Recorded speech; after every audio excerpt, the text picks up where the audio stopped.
Hello, everyone. This is Louis Direction, and I am very, very happy that you are here at the Offshore Team Deathtrap Summit. This is very exciting stuff. Let's wait about 45 more seconds here, just to give people the opportunity to come in. But we'll start in a second, please. Thank you.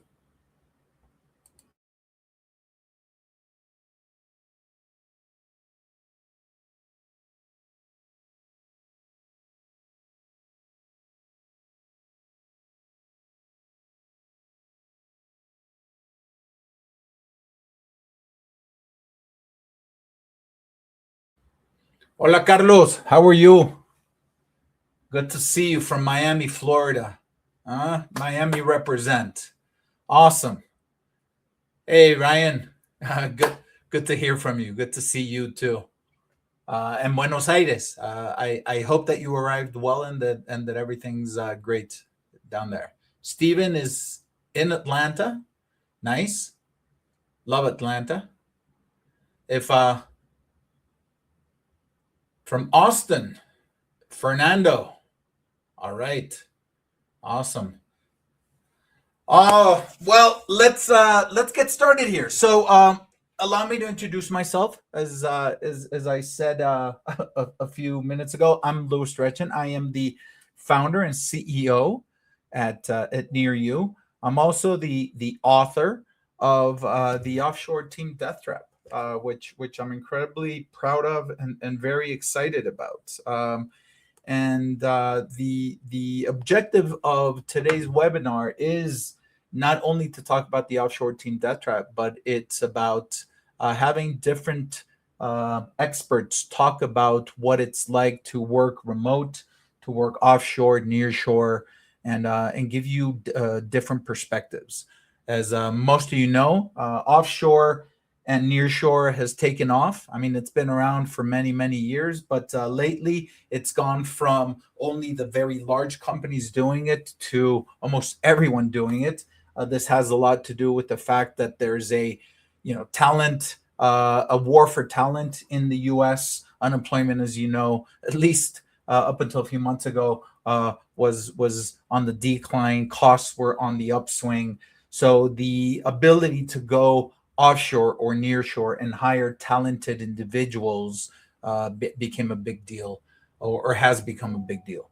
So I am not going to be the master of ceremonies. I am going to be one of the experts that will be presenting further along.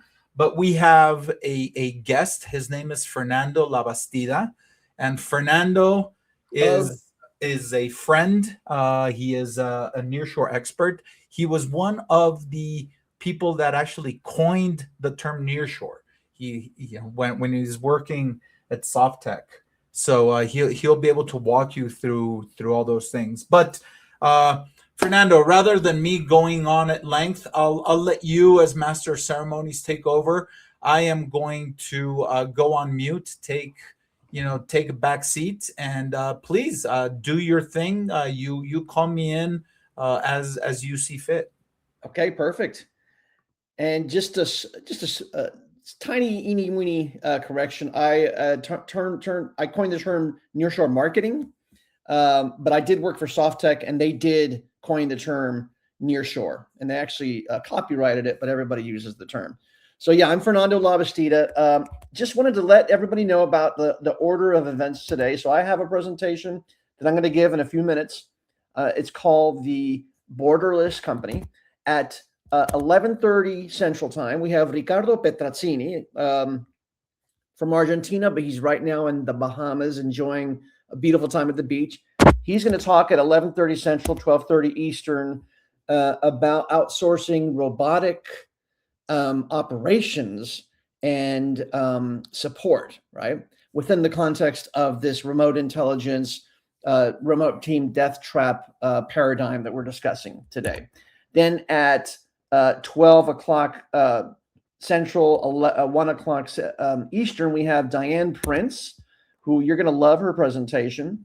and she's going to talk about outsourcing and all the adventures she's had in that space. Then we have Luis, our your fearless leader, 12:30 Central, 1:30.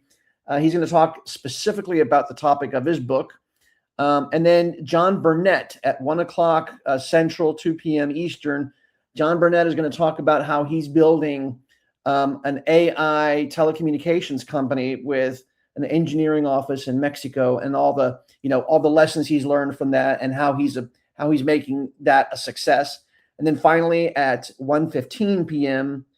Central Time, 2:15 p.m. Eastern Time, we have Rob Strickland. He used to be the CEO of Cricket Wireless and a few other like really big name companies, and he's going to talk about his experience with outsourcing.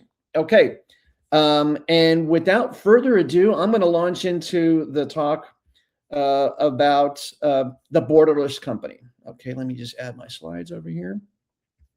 I think I'll probably do it this way. Okay. So, can everybody see that okay? Okay, perfect. So today the talk is about the borderless company. And I want to bring up an example to really bring my point home and to kind of set the tone for the presentation. There are two major companies in the world where developers around the world can store their code and share it with the world. These are code repositories. You have GitHub and you have GitLab. GitLab is, I think, the second largest coding repository in the world. They're an open source company. They trade on NASDAQ, and they have annual revenues of about $244 million. And they are a 100% globally remote company, okay? GitHub has no offices anywhere, and they have 2,000 people distributed across 60 countries in the world, okay? And it's really interesting to read their story. I was reading about them in the Harvard Business Review. GitHub did not start as a remote company because it was a cool thing to do, or because they had this philosophy that said, let's just go remote. They did it because the two co-founders were based out of Amsterdam, Netherlands, and out of the Ukraine. So by sheer necessity, they had to go remote and they had to go global. Okay. And when they first started, when they started their company, they were incubated in, I think it was Y Combinator. The Y Combinator folks said, well, you need to open up a US office. Okay. So they went to San Francisco and they opened up a US office. And that's where they, all their developers are all over the world. The US office was purely so that they could have a sales headquarters. Well, what they've later discovered is that after the first few days or weeks of the salespeople coming into the office, the salespeople were out of the office selling and, working from their home. And they suddenly realized we don't even need an office, a sales office in the United States. Okay. What GitHub represents is a new class of company that has come about. Okay. And this is what the topic of this presentation is, right? So, the world changed while we weren't looking, right? You have companies like GitHub, you have companies like Zapier, you have companies like Stripe, and then you have Opanga Networks, who you're going to hear from later this afternoon. That's John Burnett's company, etc. And then you have companies like Nir-Yu, right? Who are by and large distributed companies. They have remote workers all over the United States. Okay.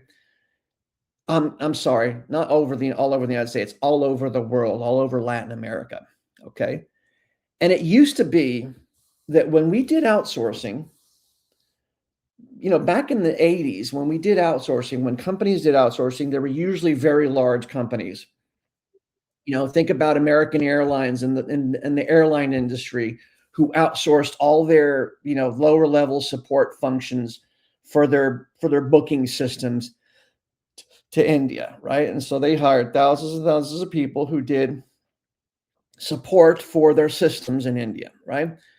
And that was a cost savings measure, right? So outsourcing got associated in people's heads with cost saving, right? And in fact, to this day, I think, old habits die hard. I think people still think about outsourcing as, I'm going to outsource to cut costs. Okay, sure. It is going to, save you money to a certain extent. But the main motivation right now is talent acquisition. And we'll get into a little bit more detail about that, right? And so this is what we're going to talk about today. And this is the paradigm shift that I want you to think about, right? The paradigm shift is, when you start a company today, don't think about having offices, about hiring people, having them come into the office and having a break room. And, that's where you're going to celebrate people's birthday parties, and they're going to get away from their desks. And then people are going to meet each other in the hall and gossip. No, don't think about that. Think about how the world is your oyster. Okay.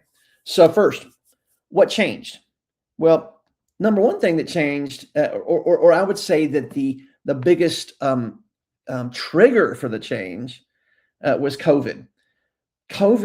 But what COVID did is it just kind of accelerated a change that was already happening because of technology, right? So number one, you have technology, which is enabling this capacity, or this ability to have a global company with no physical offices anywhere in the world, right? You have Slack, you have Zoom. Back in the day, we had Skype. Remember Skype?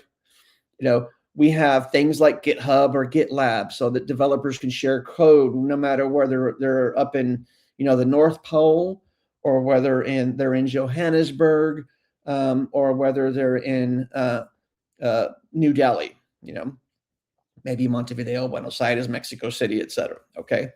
So technology is enabling a completely remote workforce. Okay.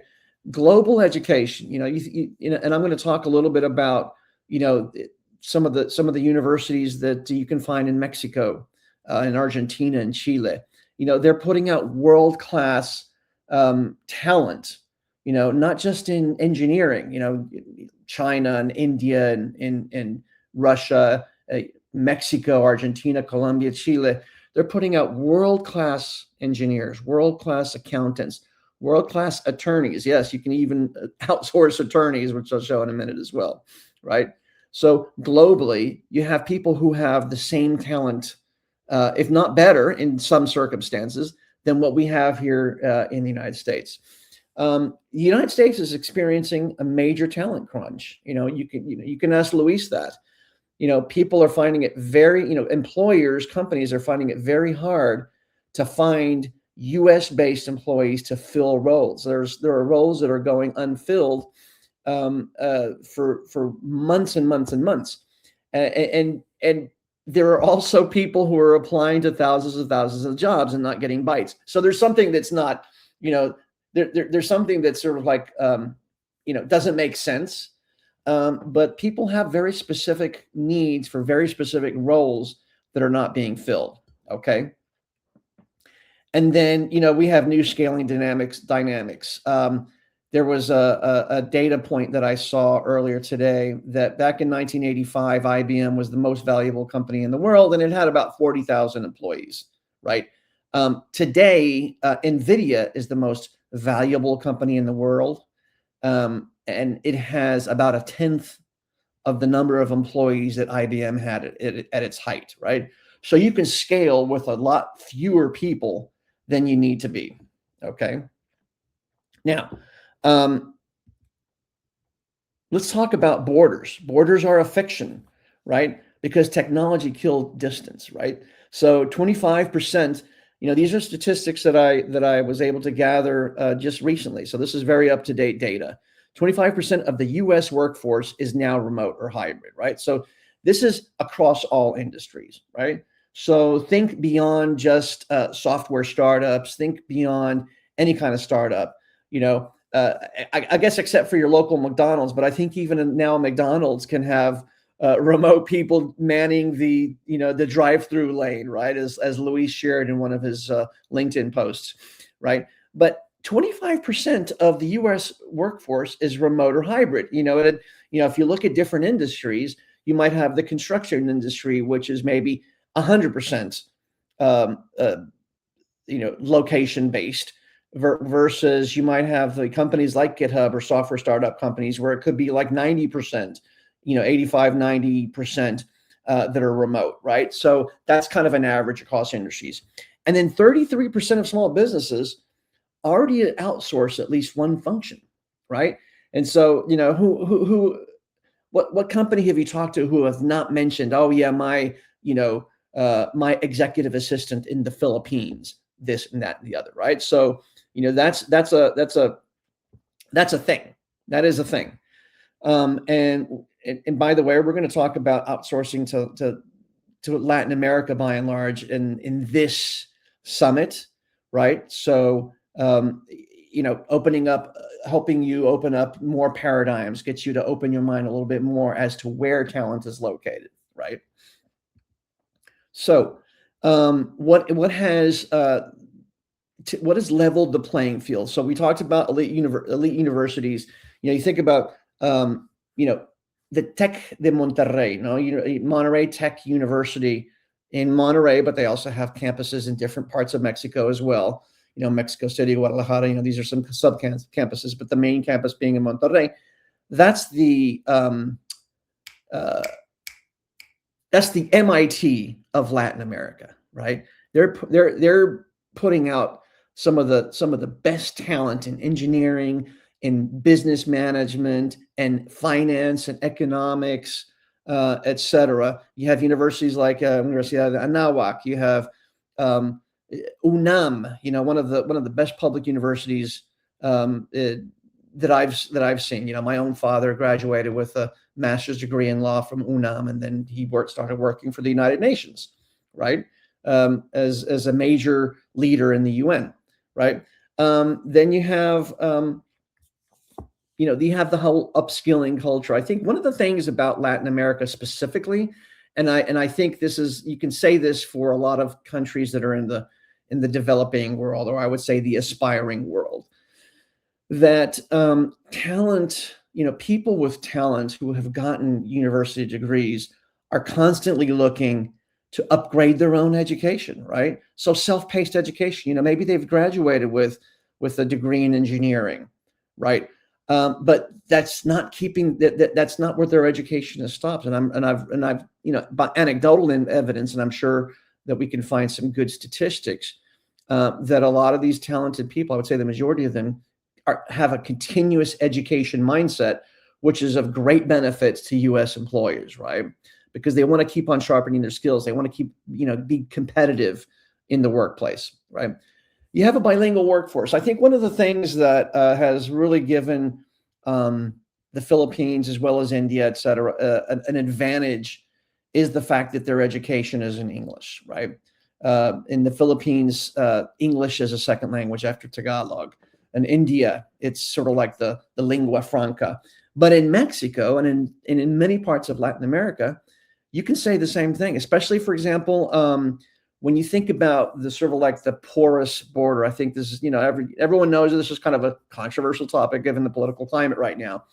But Mexico and the United States have so many cultural and family connections that a growing percentage of the workforce from Mexico, as well as other Latin American countries, have not only education in English, right? So that's a given. Everybody learns English in school, but also have direct experience speaking in American English from having spent time in the United States or with relatives in the United States.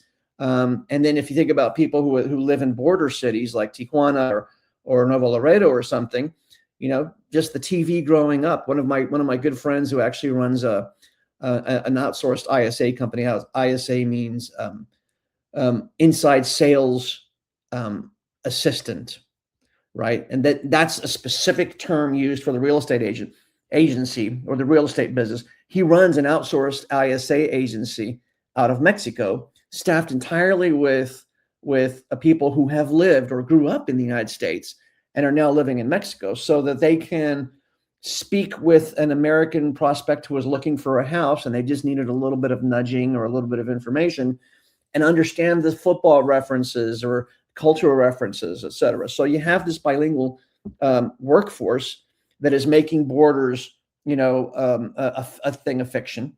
And then you have U.S. certified professionals in Latin America. And then, I was very surprised working with Luis, finding out that there's even lawyers based in Mexico who have passed a bar exam in Texas or California or, Massachusetts or what have you.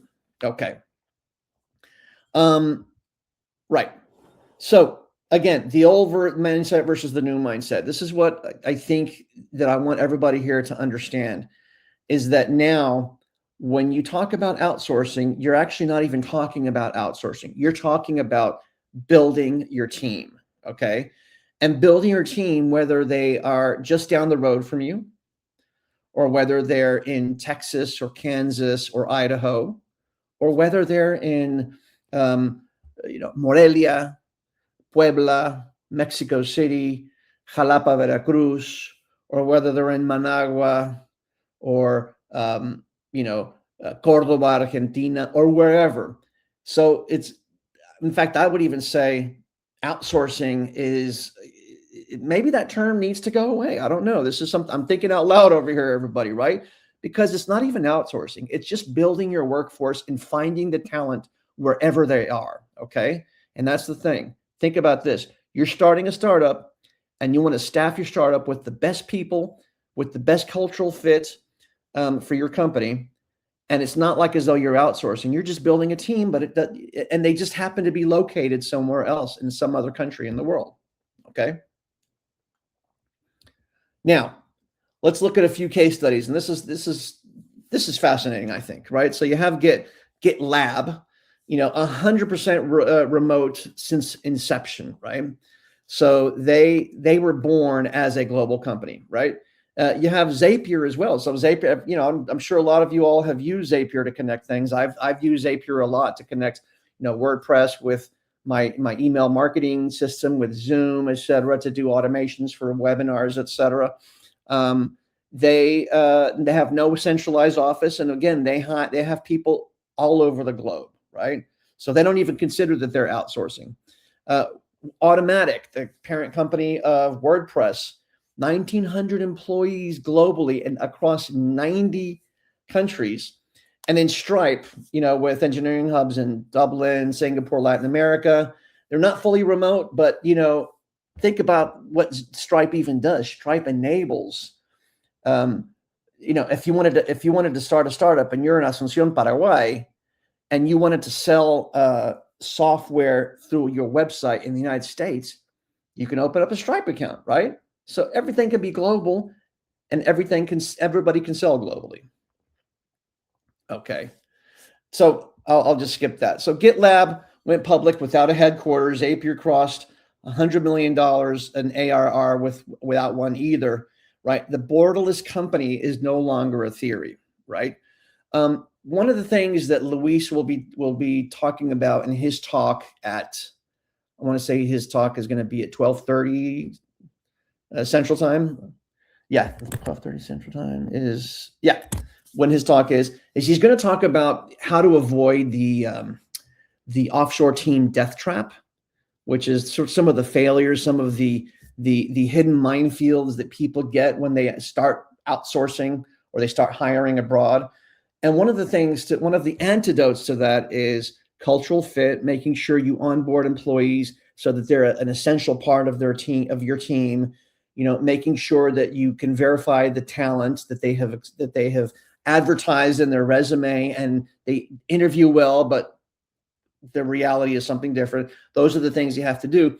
If you study GitHub, and I would recommend you look up the GitHub article on the Harvard Business Review. Harvard Business Review has a fantastic article on GitLab, right? So one of the things about GitLab is when they started their company as a 100% remote company, they emphasized complete transparency and openness, which is part of, which is the T in the remote intelligence thing, right? They emphasized cultural fit and cultural unity, and they emphasized having everybody integrated into the team through shared documents, through shared policy documents, et cetera, et cetera.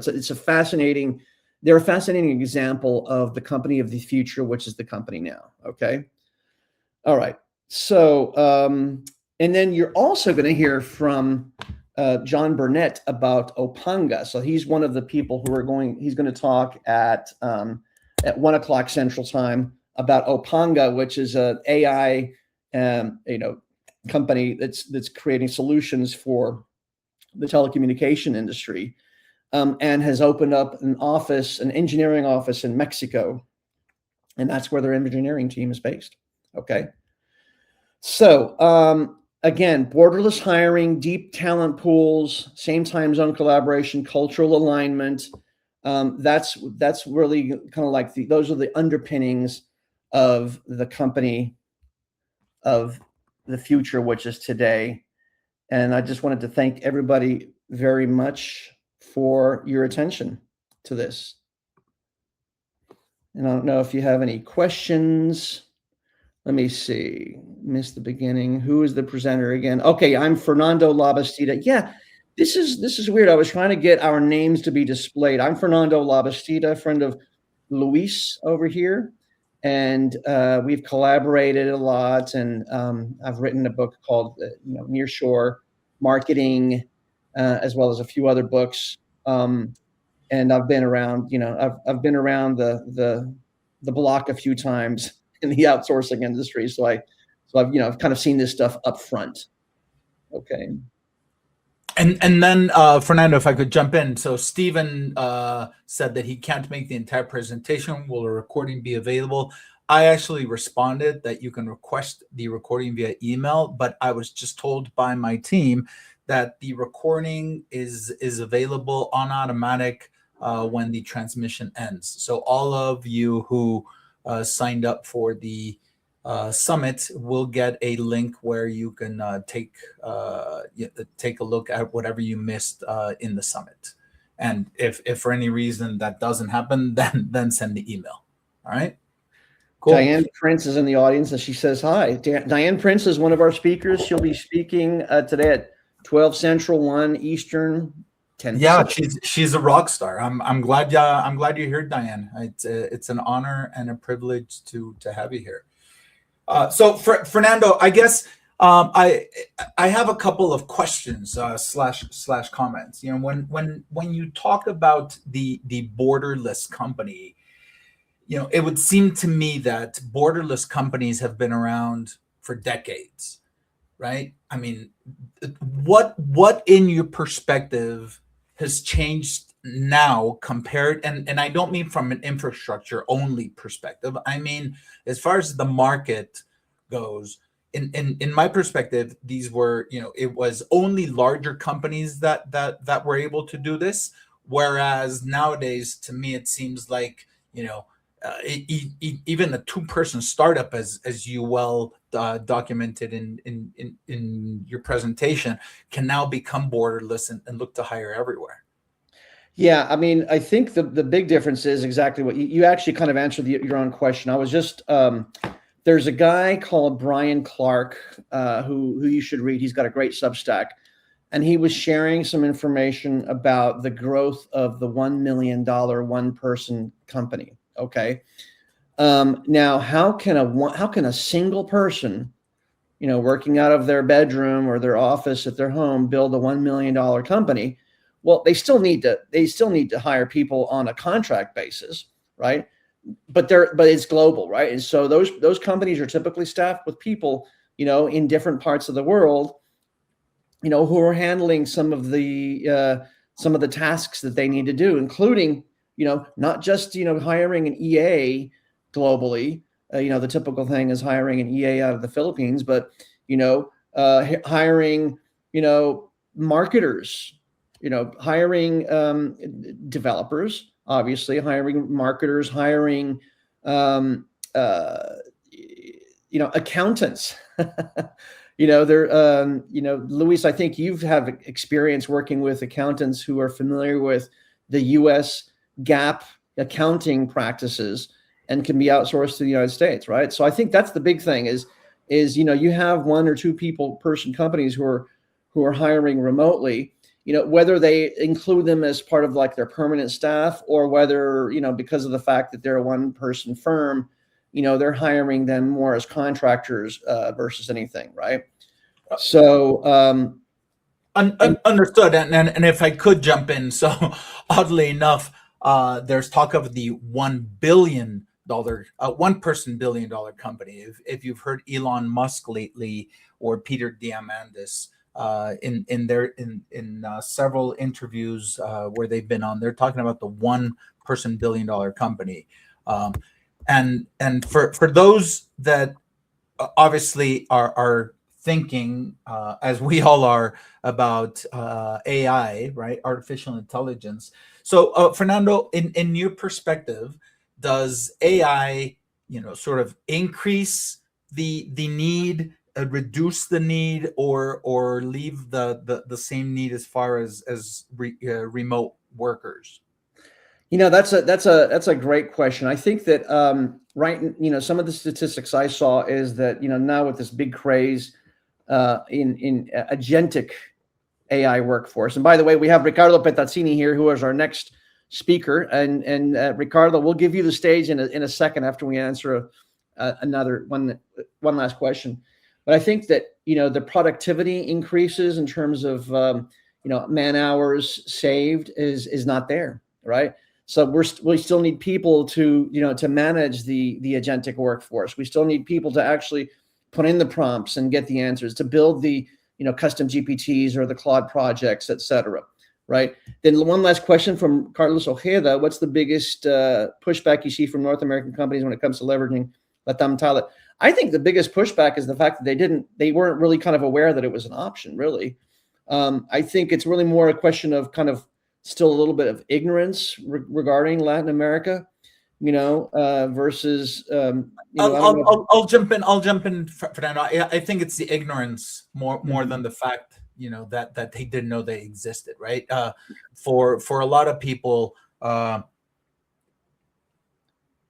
professionals from outside of the U.S. are just not talented enough, or don't have the knowledge or the skills to do that. I mean, I'm sure Ricardo will touch on some of this, because when you talk about robotics and providing support from afar, that just blows my mind. So Carlos, I think that we'll touch on it a bit more as we progress in the conversations, but your question is incredibly important. Okay, great. And then I wanted to introduce Ricardo. Ricardo is and I'm going to take you off the stage here, Luis. Thank you.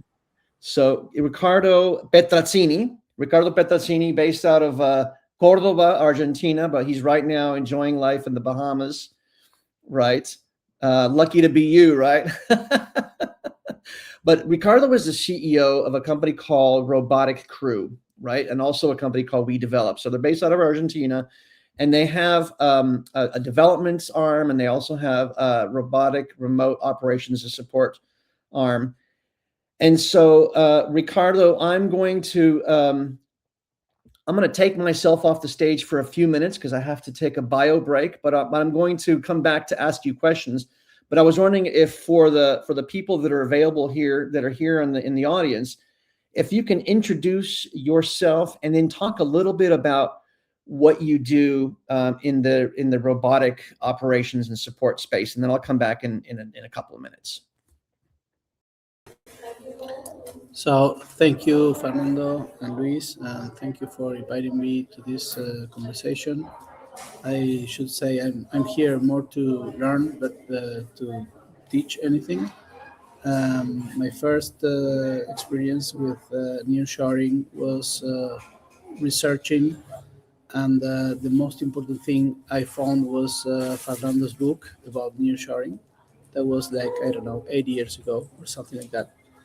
I'm Argentinian. I run 2 companies now. The first, I have had many other companies that failed. I should say that too.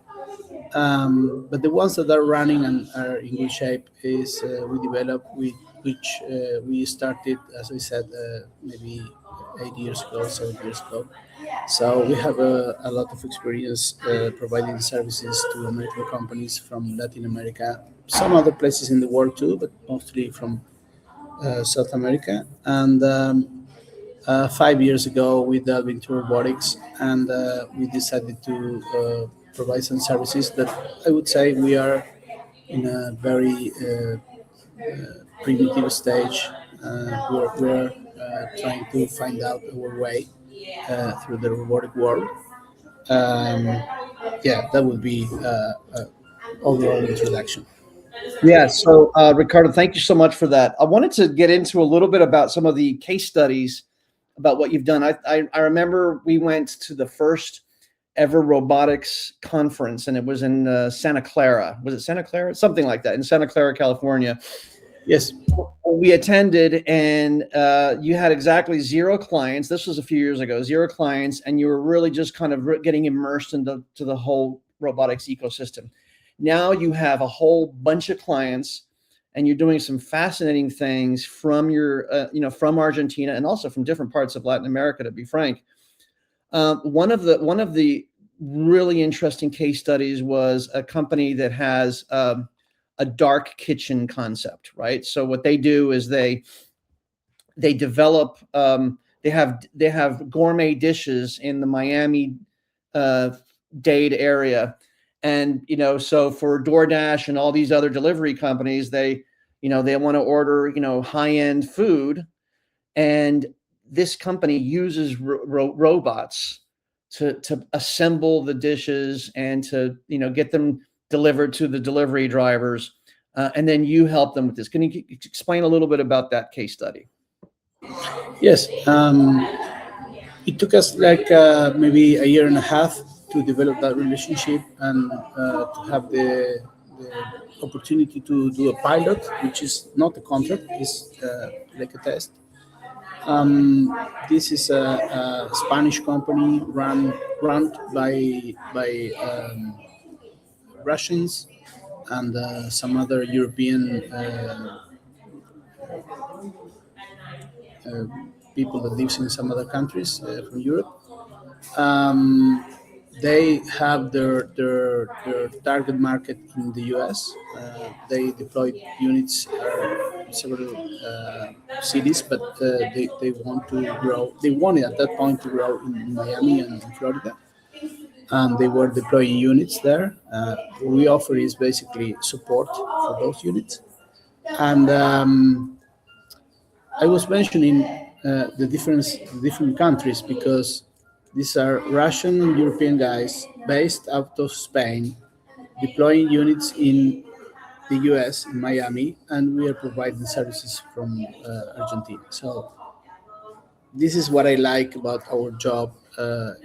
It's the real, the real way to work with distributed everything, distributed teams, distributed clients, distributed.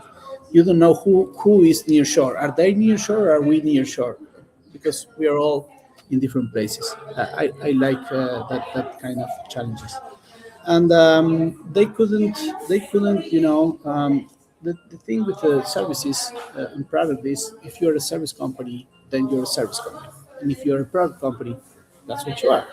You cannot be both things. That comes from a partnership with a provider, and this is what we did with them, and we could help them to grow from 5, 6 deploy units, which is a lot because these are full kitchens, full automated kitchens with IoT and the industrial robots working, you know, moving packages and pick and place from the oven to the fridge and from the fridge to whatever the process it is. And we have them grow to 20 units, and now they are undergoing the process of they are being bought by other bigger companies. This is a 10-year-old company in robotics that's very unusual. All companies are new. But I think that the most important thing of any success case is to actually have it. If you have a success case, then you have someone talking about what you can do that is not you, right? Yeah. And I think what one of the fascinating aspects of this case study and a lot of your other case studies is robotics is still a kind of a nascent field, right? And so these guys, they're really kind of, you said they're 10 years old, but they're really just kind of starting out with this new model, with the dark kitchen model, and so they want to run a lean operation, right? They're not at a point where they want to hire a bunch of full-time permanent staff, right? They want to focus on the engineering. They want to focus on the robotics. And what they've done is they've hired a robotic crew to handle the support. But it's not like as though they're not really, I would say that the term outsourcing really doesn't apply so much because robotic crew has become a core part of their operation. They're kind of fully integrated into their company. Is that correct? It's kind of a survival stage for robotic companies to have people we call it distributed teams. It's just if you're automating something, you're taking people out of the loop. But at some point, you need someone in the loop to take decisions about the operation, and then you're putting people back in the loop, and that needs to be sustainable. If you understand the idea of you're automating to lower costs and give more efficiency, then whatever the person you put back, we call it the human in the loop, needs to be also cost saving. It has to have the right skills, the right information at the right time. We work a lot in that. And that's basically survival. I always say, or I don't know if I heard it somewhere, but it's my vision about being a business person is what's the difference between being a business person and being other thing. The difference is the business person accepts risk. I would say robotics today is the most risky industry to be in because most. So this is why I said our first success case was very unusual because they had 10 years in the business. Most companies are new, are 2 or 3 years old, maybe 4 years old, and they are in uncharted territory and they are learning, and most of them will fail. That's one thing I know about my customers. They are going to fail. Most of them, 90%, I would say. I heard maybe I heard Luis in some video saying 70%. In robotics, it's maybe 95%, maybe 98%. So you have to like it, and you have to have if you are in this business, you better have a different income source because this is a very I don't know how to say, very risky. It's a very risky time for the industry. It's developing.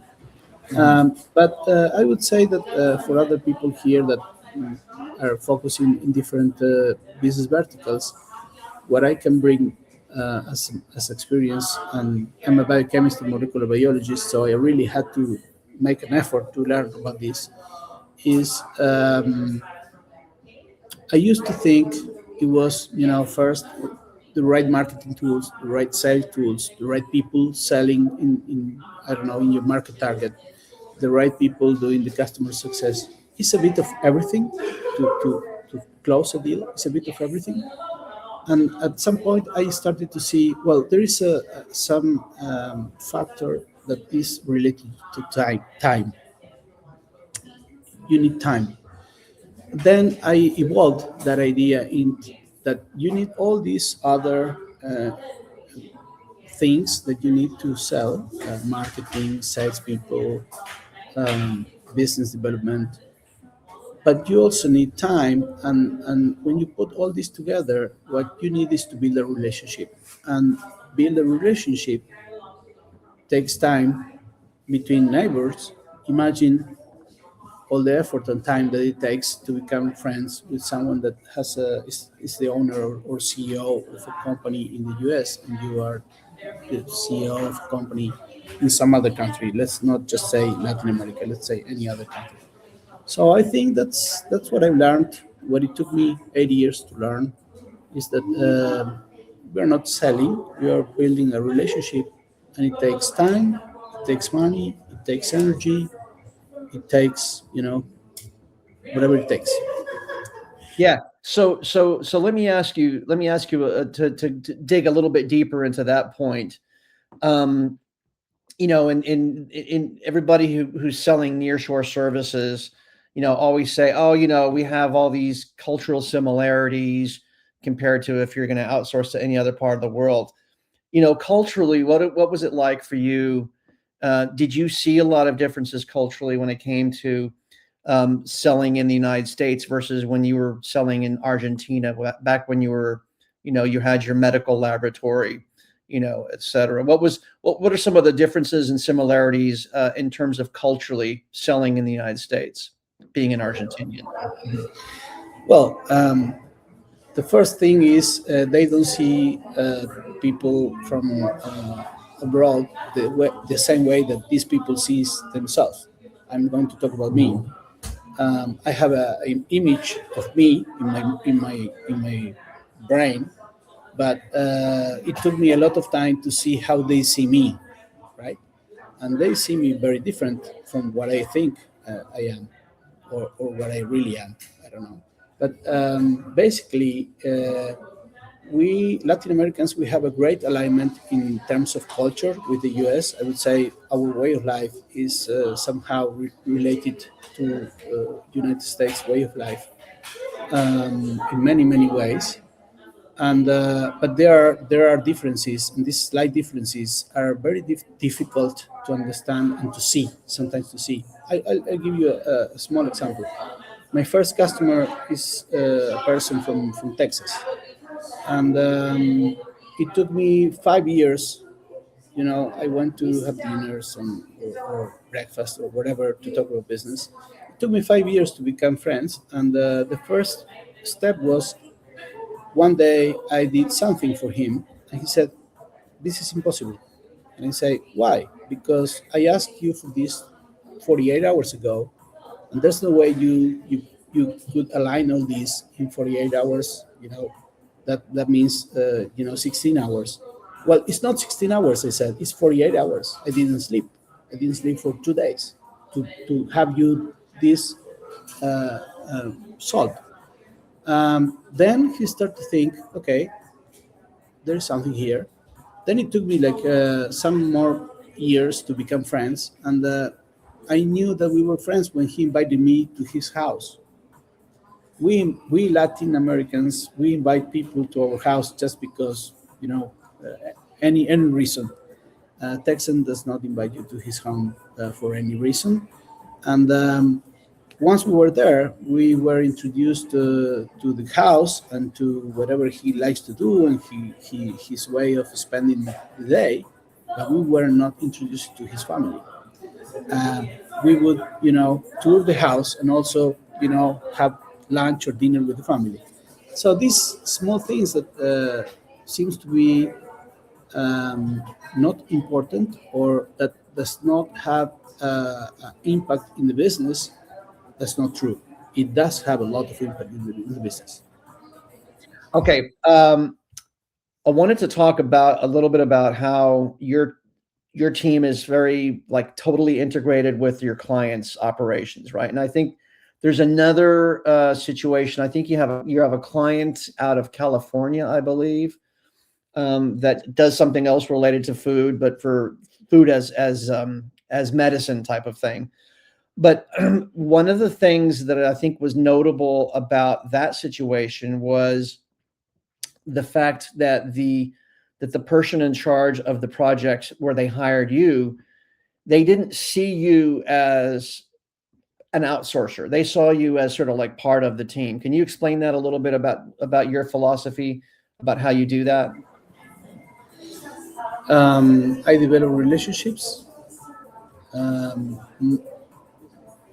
Anyone that knows me would say I'm a salesperson. I don't see myself as a salesperson. I see myself as someone that knows people. These people eventually becomes at some level of friendship, and then they have problems, and I know solutions that are good for me and my friends, and then I try my friends to solve their problems through a solution that I know it works, and there is commitment in the solution. This is my way to sell something. It's not selling, it's helping in my brain. I mean, at the end it's selling because there is an invoice at the end of the month. But you really have to believe this, and for this you need to know what you offer. And if you are in this business, what you offer is human talent. So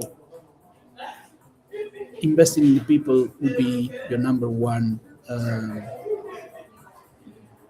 must do.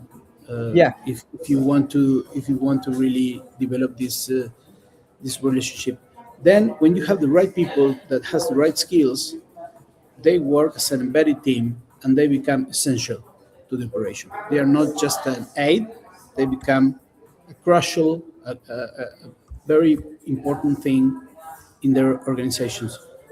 It's very often that they offer me to buy, the contract. Like, can you sell me this contract instead of having it as a staffing or as a project?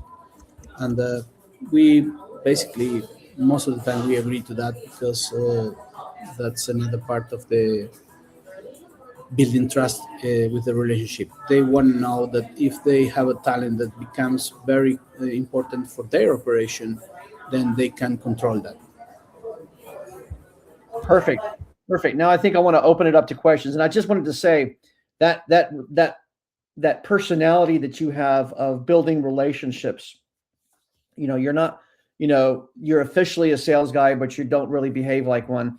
I think that's part of the culture of all the people that work for Robotic Crew. I mean, that everybody that works for Robotic Crew, the ones who are deployed to your different clients to help them with robotic operations or this or that, the other, they don't behave as though they're just waiting for instructions. They're not just there sitting, they're there actively involved in brainstorming and suggesting solutions, being really kind of a part of the team instead of just kind of being passive, passive people just waiting for, instructions, right? So, all right, perfect. Anybody have any questions for Ricardo about, outsourcing robotics operations or about working, building mixed teams between Argentinians, Latin Americans, and U.S. teams, et cetera, or anything of that nature? I think I have one more question, but I'll see if anybody else has a question here. Yeah, I'll ask one more question. How was somebody able to manage the robots remotely, especially, for example, when, robots occupy physical space? One thing is providing support for software, but it's a whole thing entirely to provide support for robots because they're actually moving in a physical space very far away from you. I'm just wondering how is that? How have you been able to handle those challenges? There are several levels of control that you have to have. The first is responsibility, liability. You have to have the right insurances. You have to have a lot of legal stuff in place, compliance, because there are risks for real people in the real world. It's not software that you just change the application or whatever. The other is the technical complexity. There is a lot of complexity that you need to have solved before reaching out to the customer. It's not something you can sell and then develop. It's something you need to, work in house, have the right people, the right knowledge, the right technical skills or talents, and that's one layer. The other layer is you need to really have been in the field and have people that can help in the field to help the remote teams to engage. Right? Perfect. Yeah, perfect. Well, any closing words? We have Diane Prince waiting in the wings, and so I just wanted to know if you had any closing words or anything that you'd like to share with the crowd, especially when it comes to outsourcing to Latin America, building the borderless company. Anything about, that you'd like to close with, Ricardo? Well, I cannot give a better advice that the ones that I tell to myself every day when I wake up. The first is you have to learn to or make an effort to listen. Listen is very important. Listening is very important to understand what you have in front of you. The second thing is you need to have a service that you know it works. Otherwise, it's very different to as we were saying before, open this service for other people. And the third thing would be you need processes that are very strict so that the people can do the work always the same. But you need to know when you need to break or give it a break to processes and be flexible, because that flexibility with the processes and the listening and knowing your solution will let you uh, grow in the market. That's my ideas, at least. Perfect. Thank you so much, Ricardo. And Thank I you. go back and enjoy the beach and the coladas and I will. being there Thank you, Fer. in the Bahamas. I'm going to bring Diane Prince. Diane, say hi to Ricardo Petrazzini. Hi, Hey Diane. there. Nice to meet you. Hola, Ricardo. How are you? Hi, thank you. Right. And I will see you next time, Ricardo. Okay. Perfect. Diane, thank you so much for joining us. I know we're a little early. Ricardo had to, he had another call at the top of the hour, so I wanted to bring you in early. Where are you located at the moment? I'm in Phoenix, Arizona. So let me ask you this. Phoenix, is that, are you, let me see, is it cold in Phoenix right now? No, it's hot. So, well, it's not hot. So it's cool for us, but cool for us is like in the 70s. And I was just in New York City last weekend where it was 2 degrees. So it's, well, for us, we get excited when it's under 100 degrees Fahrenheit. Oh my gosh. Oh my gosh. Okay. Yeah, that is so cool. Okay. Yeah. Well, cool and hot at the same time. Exactly. Yeah. So this is the beautiful time of the year. Summer's not so much. yeah. Perfect. So I wanted to introduce Diane. We're very lucky to get her here as a speaker. Diane Prince is a serial entrepreneur who started her first niche staffing agency in her house. Okay. She grew it to multiple 8 figures and sold it to a public company for $28 million, right?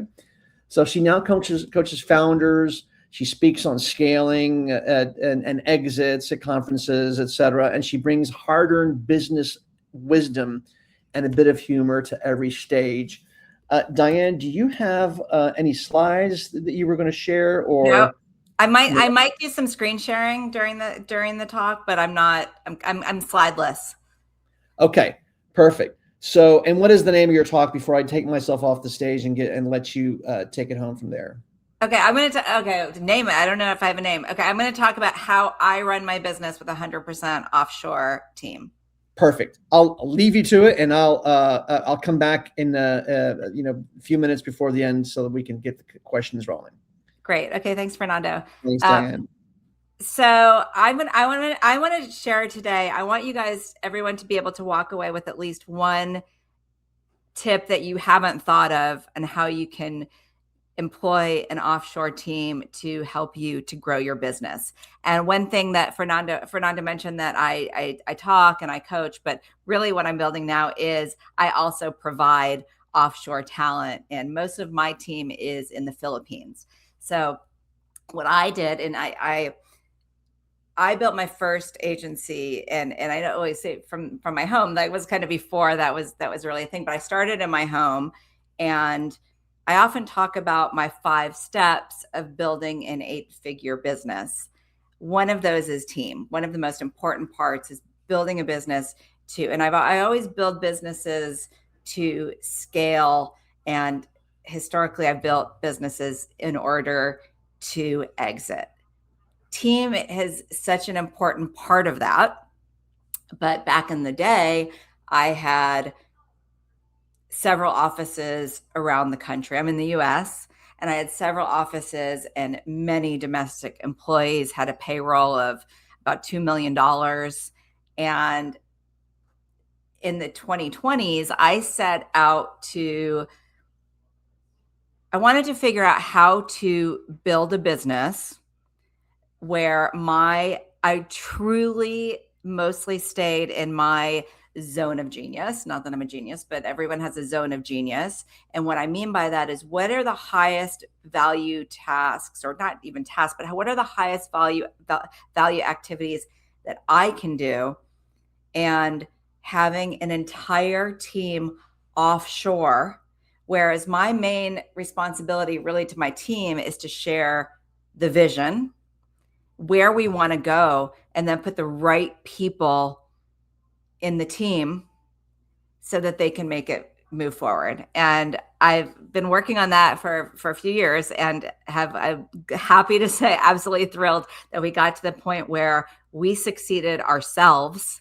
And when I say we, it's me here in the US and my entire team in the Philippines. I also have some team in India as well, but that's another story. Who work with mostly staffing, doing sourcing for staffing agencies. But what I want to talk about is specific areas, things that my team does that is super cool, and that a lot of people don't think of. A lot of people think about, and my business is virtual assistants. So when I say virtual assistants, that can mean so many different things. It can mean accounting, it can mean marketing, and what you would think of probably typically a virtual assistant, like an executive assistant. And I go a lot further in that with my team, where I also delegate decisions. So my team is very strategic, and I'm going to show you some things that they do. And they basically, I was talking to a client of mine today he's gotten very, very into delegation as well. And when we first started talking like 3 years ago, he was really afraid to delegate. And now he's pretty much addicted to it, but there's still so much evolution because he had to switch then from first he started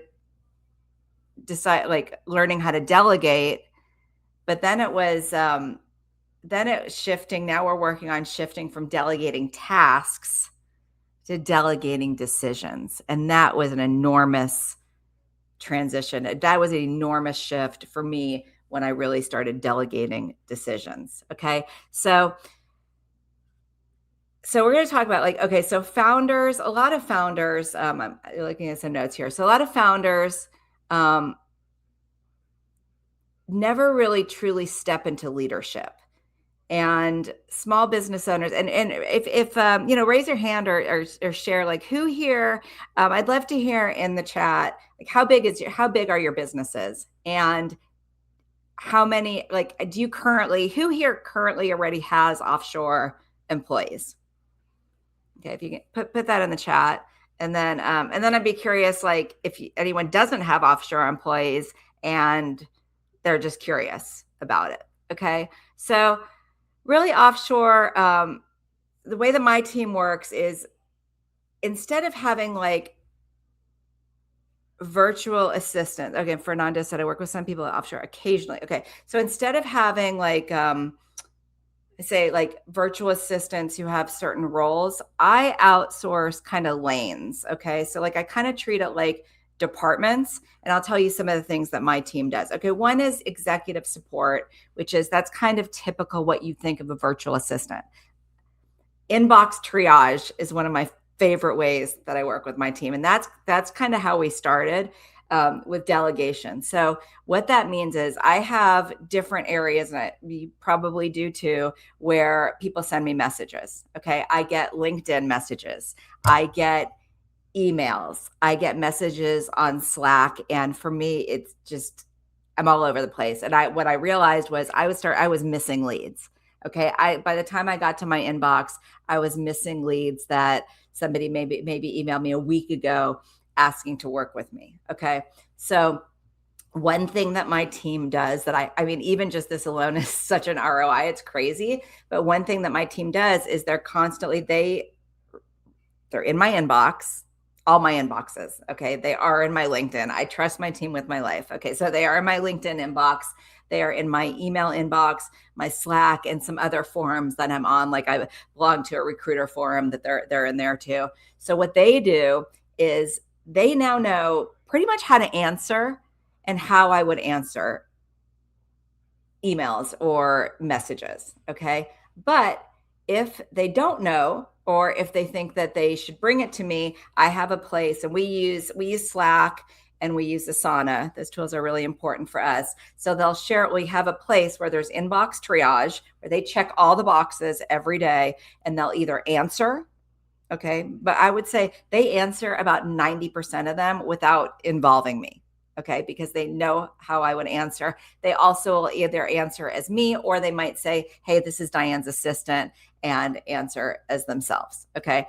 And then they will escalate to me. So I know every day when I go in, when I look, I don't go through and answer my emails. Okay. I go in my triage box to see what needs my attention. And my team will usually, if they're not sure how I would answer or how I would approach it, they'll give me a proposed reply. So all I have to do is say, yeah, that works. And they'll know too, like if, like Luis, for example, if Luis messages me, I want to talk, like I know Luis. Okay. Like we have a relationship. So my team knows that. So then they'll alert me, hey, Luis sent you a message, so that I could step in. Okay. Another thing is scheduling. And I am the biggest mess. So many founders, if you're like me, I'm not like super organized, but I know that I need to stay organized to run my business and to grow my business. So my team schedules everything for me as well. I'm going to show you, I like to share my screen with you so you can actually see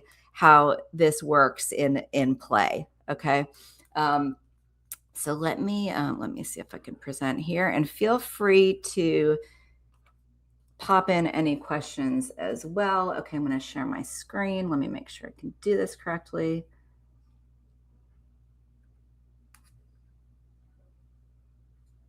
Let's go over here. Okay. We're going to go over here. All right, let me make this a little bigger. Okay, so these are I'm going to show you some of my very favorite things that my team does. Okay, so for scheduling, this is one thing when I look at it, and you can see like this is all, okay, so every day I have a call prep, so I know where I need to be when. Okay, so I got my hair done today. I know that. Okay, I have a business coaching call. Okay, I belong to this Sober Founders Mastermind, so I know that. I have someone came to measure my wall because I'm in a new office, and my team, I have no idea, I just look at this and I'm like, okay. And all I said about the office wall survey is I sent my team a measurements of my office and said, figure it out. And they made this great floor plan. They ordered decals, and that's just happening. Okay. And then here you go. Here's what we're at today and right now. And then they'll also let me know any details of the meetings that I have. Okay, so that's one of my very favorite things is my daily organization. Okay, another thing, this is sort of mind blowing that my team does. They help me create content. Okay, and a lot of times instead of I would encourage you to. I have a shift. Instead of telling my team what to do, they kind of tell me what to do. Okay, I'm going to stop sharing for a minute. They pretty much tell me what to do. Okay, so how do I stop sharing here? Okay, I think I stopped sharing. Did I stop sharing? Here it was that. I took it off the stage. You can keep sharing it, but I took it off the stage. Okay. So if I could keep sharing, and then you can turn it on and off. Yes, exactly. Oh, okay, I'll do that. Then I'll tell you. I can just say, "Hey," put it on. Okay, cool. That's perfect. So let's go back to that. Okay, now I forgot. Okay, so keep it off for now. Okay, so let me. Keep it off for now. Okay, I totally. Okay, so another thing that we do, my team helps me to create content. Okay, so my team, when I look at it, when I come in the morning, I look at what does my team need from me? It's usually like they're telling me what to do, and I heard a founder talk about this once where she said her shift, once she had a team, her shift changed from in the morning looking at what does everybody on my team need from me to be successful. And she said at some points, this was in an office, like she said at some point it was just getting them breakfast. So it's like, what do I need to do to make sure that everybody on my team has what they need to be successful, and let them go with it. Okay. So another thing that my team does, and if you wouldn't mind sharing the screen again, that would be amazing. Okay. So okay, so here's an example of something that my team set up for me. We call this customer copy code. And this is a big way how we do content. Okay. And I do talks on this on how to write sales copy that converts without having to figure out what to write about. So my team set this up. This is super cool. So basically what you're looking at here is we capture everybody who's booked a call and we ask them what their issues are. Okay. And so like you can see right here, people will say like, okay, and I offer a virtual assistant agency. Okay. So these are things, okay, I've hired offshore talent before, but not in a VA capacity. Issues, what would be your dream outcome? And you can do this fill in the blank for whatever your business is. So what I'm saying is my team gathers this information, anything that people are saying to us in all different ways so that we can create copy from it. And so speaking about copy, here's something that my team does for me too, because one of my highest value tasks is doing talks like this and creating a YouTube channel, and I create content on LinkedIn. So what my team does is they tell me, I'm going to pull this up in a second. Okay. They tell me, can you, you still see my Slack, don't you? Yes. Okay. I want to pull up this,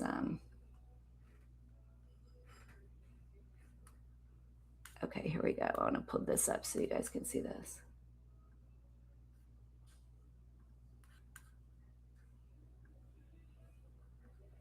Okay. Do you guys see my, Fernando, do you see my Google spreadsheet now? I think you do. I can tell that you do. Okay.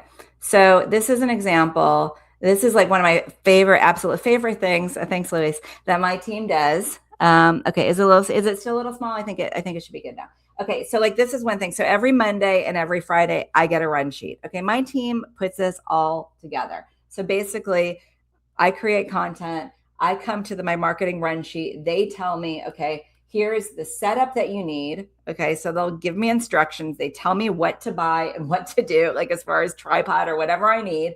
Okay. They give me a script based on my words and based on knowing me. And so I know every single Monday, instead of figuring out what I'm going to do, instead of figuring out what content I'm going to create, and I know since I started having consistency in my content, we get incoming leads. We get about 5 incoming leads every single day on LinkedIn. Okay.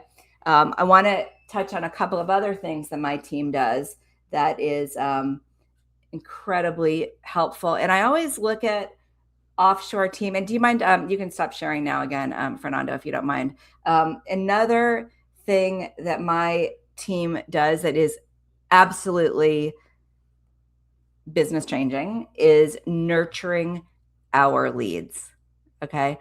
So what I mean by that is I truly believe, I love sales, I love biz dev, but I truly believe that, so if you look at your sales function, one part of it, so it's attraction. Are you attracting people to get on calls? Okay. We're doing that through what I just showed you, through our marketing, through our content. We are attracting leads. We're also experimenting on paid LinkedIn ads, which incidentally, I just tell my team, hey, can you guys figure out paid ads? And they're figuring it out. Okay. So they test it. They put the spreadsheets together to track our metrics. All right. So at that point though, so that's attraction. Okay. Part of the other functions of sales, it's attraction, nurturing. How are you nurturing your leads? Closing your leads. Are you able to close your leads? Okay, we're really good at that. We're really good at closing. And then your offer. Like, do you have the right offer? Okay, so nurturing is one thing that I believe, like, I'm an incessant follow. Like, I believe you follow up with people until they say yes or no or leave me alone. My team does our follow-ups. Otherwise, we cannot even, I couldn't do it by myself. Okay. So that's a huge value. Even if you just have an offshore person, an offshore admin or virtual assistant, follow up with your leads.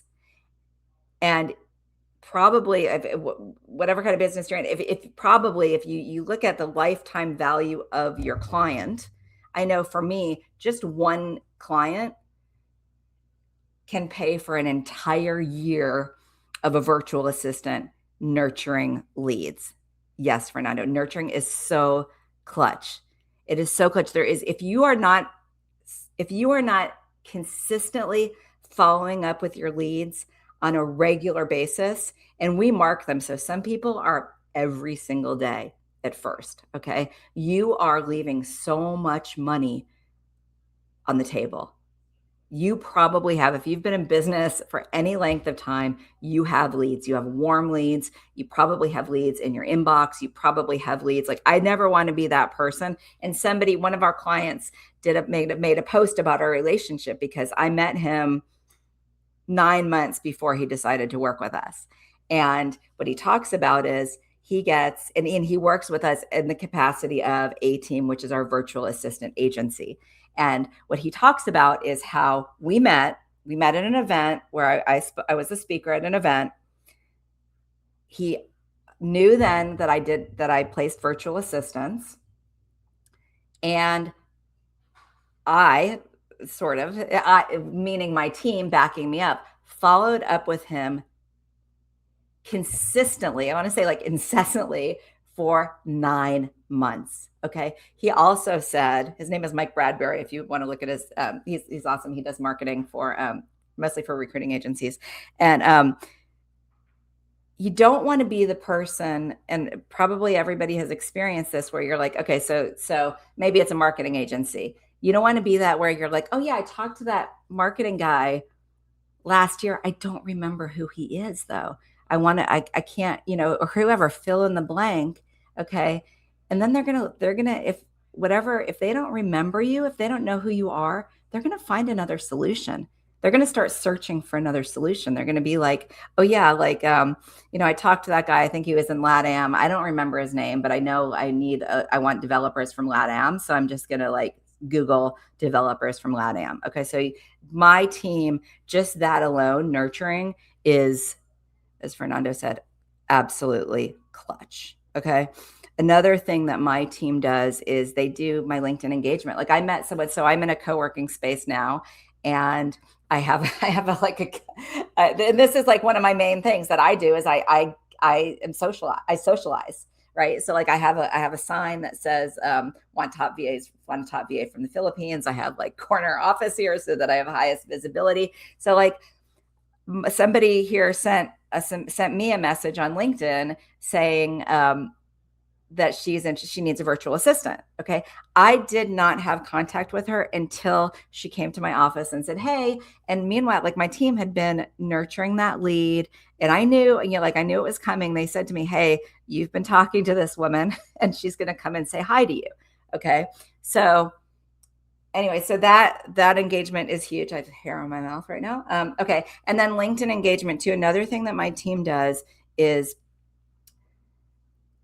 I typically write our LinkedIn copy. I did it first. Now my team looks at and this is totally game changing.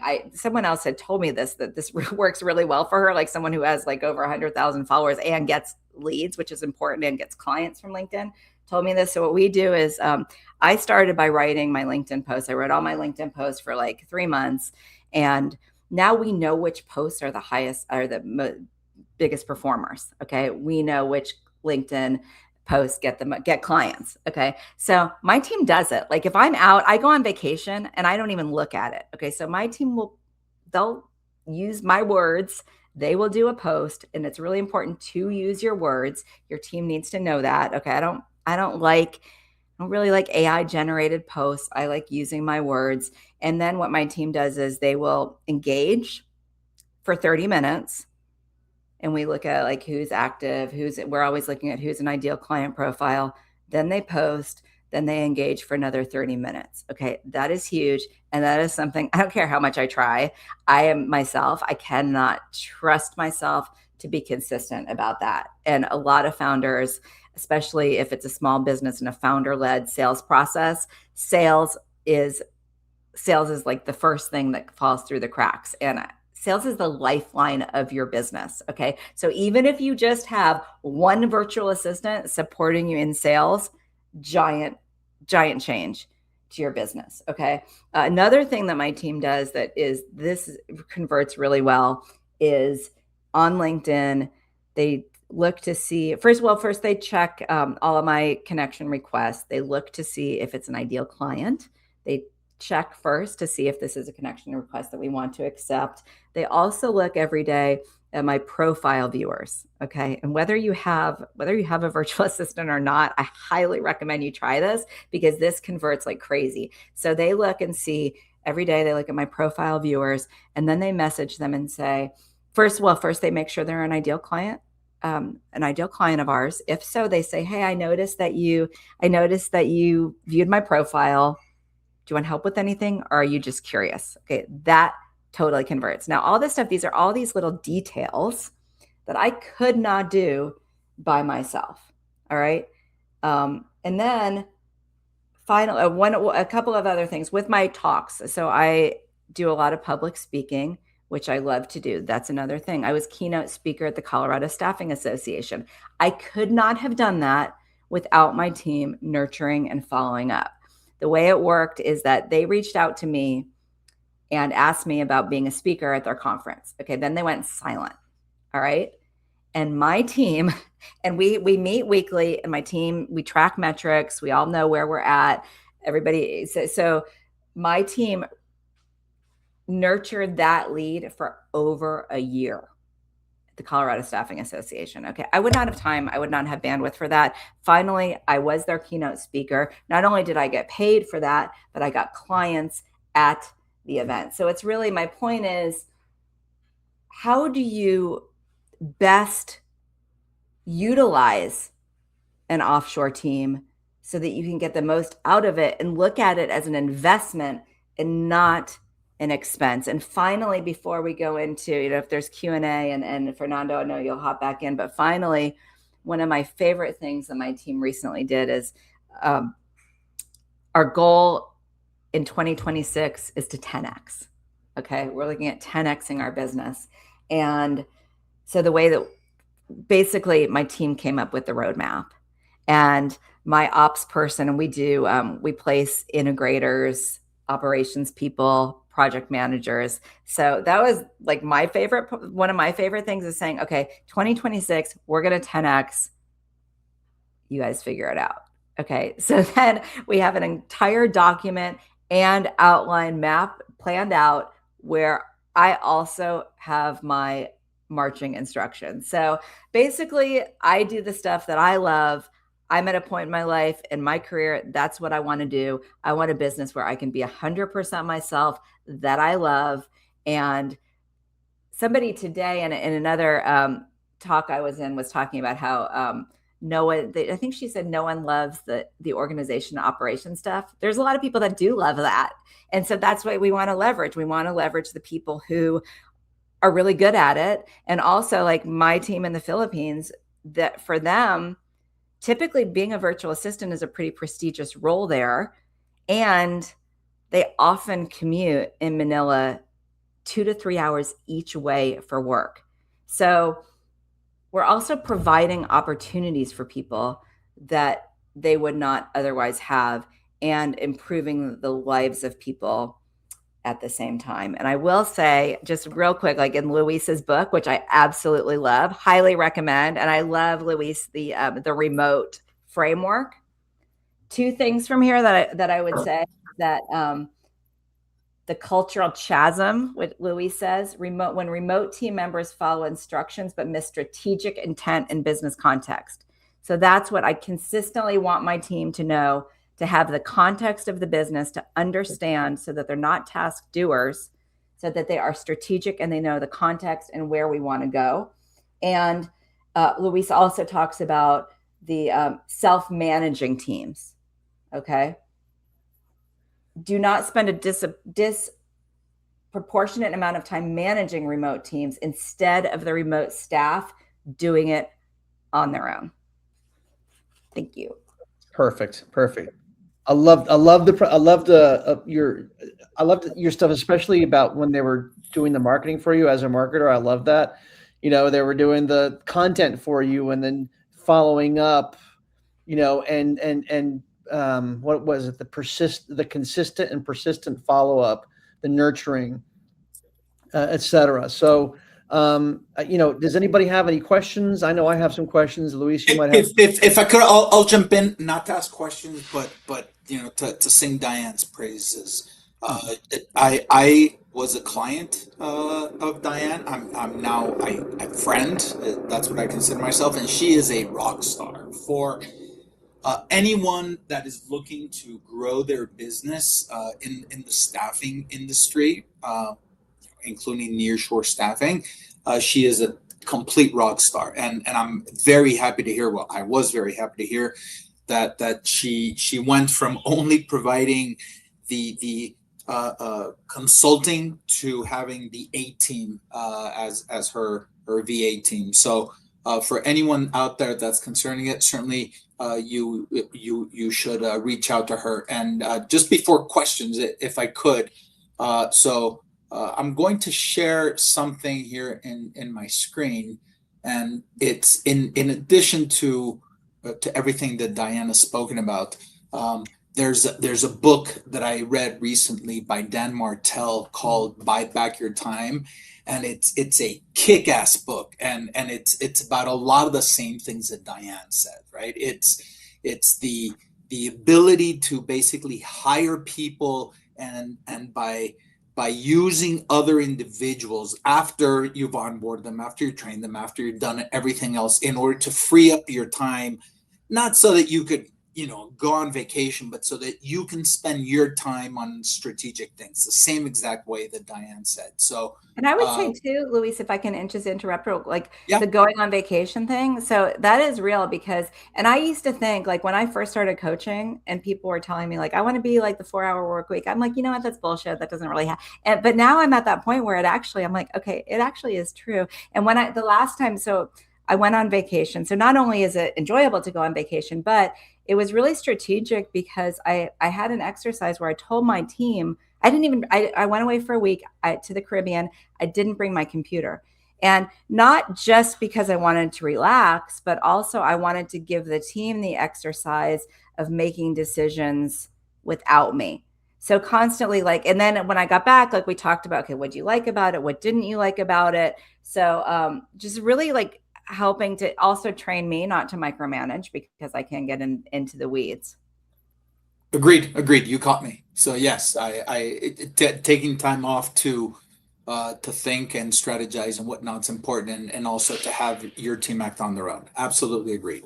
Very cool. Go ahead. Just one last comment and / question. Well, I don't know if it's a good question, but one of the things that really stood out to me about your talk, Diane, was I think even with the LinkedIn, letting them loose, creating content for LinkedIn and even creating LinkedIn ads. You said, you go figure out LinkedIn ads, right? It's not that you were the expert in LinkedIn ads and you taught them. You told them to go figure it out. I have a friend who used to be a client he's based out of Dallas, Texas, good old boy from Dallas, but he has a completely remote team out of Nicaragua, right? Mm-hmm. And so he asked his team and says, look, go figure out YouTube for me. I want to grow my YouTube subscribers, and I want my videos to get thousands of views. And this, and it is led by this young woman, kind of fresh out of college, I want to say, maybe 1 or 2 years out of college. And she figured out YouTube, and now his channel is going gangbusters because he just said, figure it out, And I think that's, that's kind of one of the things you got to do is you got to have that faith and trust in your team to be able to tell them to go figure it out. Yes. Yeah. No matter where they are in the world. Mm-hmm. Fully agreed. Great. Mm-hmm. Are there any other questions for Diane? Anyone in the audience? I know that Shania Fequent said that she liked it. I guess those are the hands are like, yeah, all right. All right, and anyone can feel free to link in and ask me if you have any questions following this. Feel free to ask me there. So thanks, Diane. You're Thank awesome. you so much, Diane. I'm going to take you off. Great being here. Okay. Bye bye. Luis, I guess the stage is yours now. Thank you. You're the one who's the star of this next half hour. Okay. Great. I was gonna make a bad joke, but I guess I won't. Do the bad. No. Let's not. Awesome. So I am Louis Stretton. I am the co-founder and CEO at Nir-Yu, and recent author of the Offshore Team Deathtrap, which is the book that Diane just mentioned. Let me tell you a bit about the thesis of the book, which I think goes to complement a lot of what's been said so far. So Fernando spoke about the borderless enterprise. Then Ricardo spoke about his experience in providing offshore services. Diane obviously mentioned a ton about her VAs and the ability to do things from afar. So my thesis is the following. For many years, well, first let me tell you about myself because I think it's important. So over 20 years ago, it's now 25 years ago, I founded Mexico's first tech startup to get U.S. venture capital funding. I led the company for 13 years, living in the U.S. through its acquisition. It was during that stage that we employed a lot of Latin American talent in order to sort of prolong our runway or make our runway longer, make cash last longer. So what we did is we had teams in the U.S., both in Silicon Valley as well as DC. We had a team in India, and we had teams in Latin America. And by having a borderless enterprise, we were able to hire in India as well as Mexico and Colombia. We were able to hire individuals at lower costs, and that allowed us to achieve objectives at lower prices. So by doing that, that's one of the keys to our success. So after the company was acquired, since then I consulted for a ton of offshore nearshore projects. At last count, I think I've participated in over 200 of these projects. And it was there that I realized that there were some common patterns about failing offshore or nearshore projects. And we came up with the Offshore Team Deathtrap, and I'll get into more details. And then the Remote Intelligence Framework, which is the way to solve or to cure the Offshore Team Deathtrap. So, according to various studies, from I think Boston Consulting Group and a few others, the percentage of offshore projects that fail are in the mid 70s, right? Some say 71%, some say 76%. So I've settled on the 73% number. And imagine, if you will, everyone who hires offshore, who invests money into finding talent, bringing talent on in order for individuals to be able to buy back your time, as the book that I just recommended said. You bring them on, and then almost 3/4 of all of those projects are unsuccessful. They fail. And the fact that such an alarming rate of failure exists led me to try to figure out why exactly is it that this happens.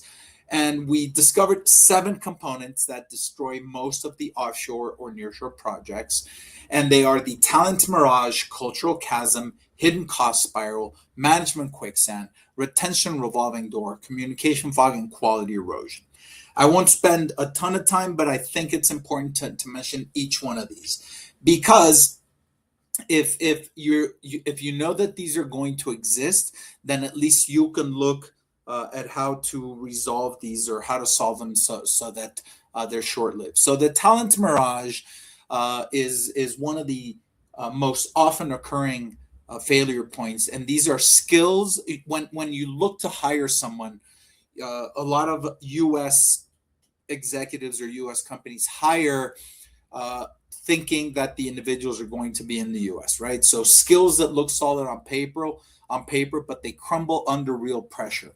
And there are cultural differences, there are professional differences, and there are some translation differences. So whenever someone hires offshore and they trust the skills on paper and don't do their research, this is one of the main failure points that occurs. Second, I just mentioned as well. So the cultural chasm.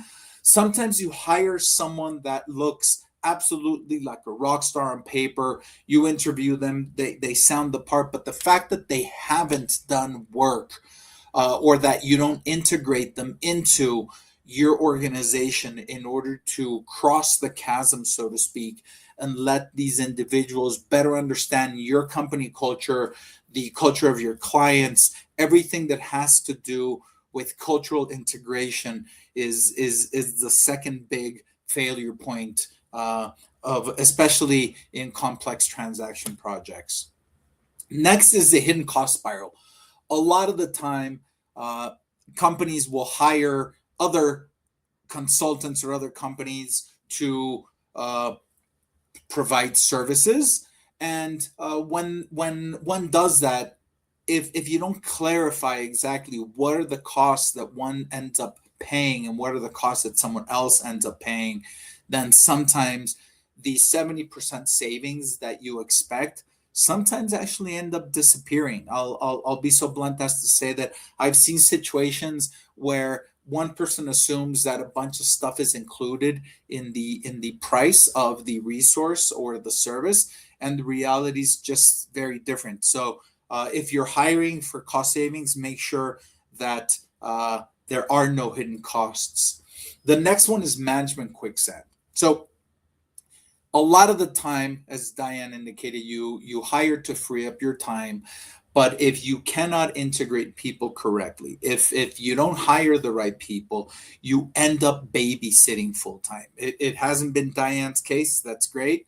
But I have seen many other situations with dozens of cases where the person that is hired, or the project manager, the executive, has to end up babysitting and spending a lot of their time. So the time that you were looking to free up in order to be able to do other things, you haven't done that. So now you have your cost plus the cost of the individuals that you hire, and that just keeps adding to the lack of savings. And then the constant turnover that we call the retention revolving door, and that's because you didn't hire correctly the first time. Now, these failure points don't exist in a vacuum, right? They tend to overlap. Not all of them together, but many of them, including the communication fog. And communication fog happens if you hire people that don't have the right language skills, or where time zones, depending on the type of job that you do, where time zones can get in the way, creating delays and misunderstandings. So whenever you have one, two, three, multiple of these that are stacking on top of each other, the problem becomes vastly greater than the ability to deal with it.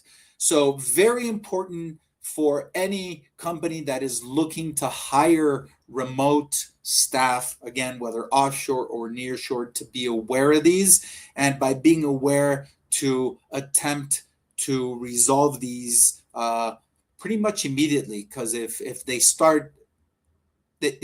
phenomena start happening, then very difficult to take care of them after a while. I guess I forgot quality erosion. So as all of these sort of stack on top of each other, what ends up happening is you hired thinking, I'm going to save a ton of money, but the work standards end up declining so much that you end up firing those individuals or those companies that you hired, and you have to start all over again. So the savings ends up in an additional cost that you weren't planning on, and more importantly, is the time lost is absolutely not able to be recovered. Now, I've seen even the smartest executives falling into this trap.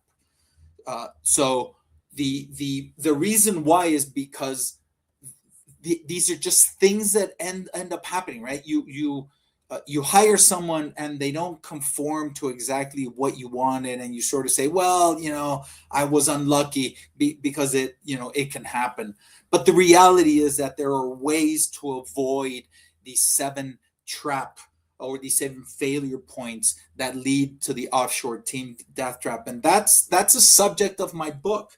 So the way to resolve the offshore team death trap is by having an acronym in mind, and the acronym is REMOTE, right? We call it the Remote Intelligence Framework, and R stands for rigorous talent selection, E for expert onboarding and integration, M managed services and support, O optimized team performance, T transparent cost plus pricing, and E enhanced scalability and growth. So the way to avoid the failure points or different failure points, and I won't map each one or each remote intelligence component to the failure point, because as I said, sometimes these failure points stack on top of each other. So the ability to execute the remote intelligence framework just is indicative of a company that can achieve success and isn't going to fall into the offshore team death trap. So first, rigorous talent selection. So whenever one hires, you have to source and vet each person, each professional based on specific job descriptions, right? Ensure they have the right skill sets, but equally important, right? Because theoretically, you can just match a job descriptions to the skill sets that the CV says. And for anyone in the staffing industry or anyone in an industry that there are a ton of offerings about intelligence, artificial intelligence that would just map these things and give you a bunch of candidates for each and every position. And that's fine. But the reality is that beyond just the skills on paper and the matching on paper, you have to make sure that they have cultural fit, that they have a self-starter mentality, that their references are properly checked. So doing a good job in talent selection, obviously, like with any company, is job number one. And just being aware that hiring, whether in Latin America, and Philippines, and Eastern Europe, is not the same as hiring in the US is very important. And one has to be far more rigorous in the search and in the selection. So next is expert onboarding integration. After you've hired someone, and this goes to something that Diane was talking about, the making sure that each remote team member feels like a true part of the company. Whenever you hire someone and it's not a remote team member, they can sort of get a sense of the company culture, company mission, and all these things by having conversations with other people, right? The famous water cooler conversations, or by participating in all sorts of meetings. But the reality is that remote work requires a lot more intention. Accidental culture is something that doesn't happen at a distance. Maybe, and sometimes it happens when people are working in the same office. But whenever people are working remotely, the need to create the culture, to onboard people, to integrate people, to make them feel like they're a real part of the company has to absolutely be intentional. So when you hire those people and anyone that is going to be part of your team, make them feel part of your team and make sure that the door, right, the virtual door is always open, whether it's through Slack or WhatsApp or any other chat mechanism where they can keep asking questions until they feel comfortable. tasking people in the way that Diane said, or the way that any professional that works remotely, just by trusting people, is important. But obviously, you have to get people onboarded and integrated into the company to be able to task them in that same way. Then managed support and services is the ability to get individuals, team members, you have to provide them with the equipment, with the administrative tools that they need, everything that they need to do their job. Additionally, which is the second part, right? That those to me are sort of the services, but the support to in my experience is equally, if not more important. And what do I mean by managed support? So I've seen situations where someone is working remotely for a company, and there's a death in the family or an illness or whatnot, and the thing just goes, sort of unassailed or unnoticed because the remote work makes it easy to not notice. So back to the intentional culture, whenever a company has remote individuals that are part of the team, you have to make sure that you provide far more support than you would. Well, I won't say far more, but you have to be more intentional. You have to have the feelers out. For us, it starts with an all hands meeting in the morning where we find out what's going on in everyone's life, get people to share anything from the previous day, anything from a personal perspective to a professional perspective, bring any blockers out, because if you find out intentionally, then you can provide the right level of support. If you don't find out and the support doesn't exist, after a while, people get sick and tired of working somewhere, or the culture just doesn't evolve to remote work. So this too is another important. And then the optimized team performance, which is the O in the remote intelligence, is whereby the manager or the team structure provides feedback in a structured manner in order for people to manage their performance, and thus ensuring that as a remote team member, the remote team member delivers exceptional results. Being super intentional by creating objectives, by creating KPIs, by creating feedback loops, the ability to have constant conversations about, what is someone doing correctly? What did they miss? What are some points, giving praise, but giving feedback as far as what are the improvement points that have to be taken care of in order for the team to perform better next time. And if you do this again with intention, and you make it part of your company going forward, your company's culture, then what ends up happening is that remote work becomes far more enjoyable. It also becomes far easier to delegate and to just happen. Next, this is key for us. I know that for others it's not, but for us, transparent cost plus pricing, or in my experience, transparent cost plus pricing is important. And let me delve on this for a second, because it's not only about the way that someone prices their services. It's important because creating visibility into wages and costs is important for two reasons. One, the person who's going to do the work deserves, even if they live offshore, nearshore in another country, whether it's some of the countries that have just been mentioned, Philippines or Ukraine, Mexico, Paraguay, Argentina. There are many countries that provide offshore or nearshore services.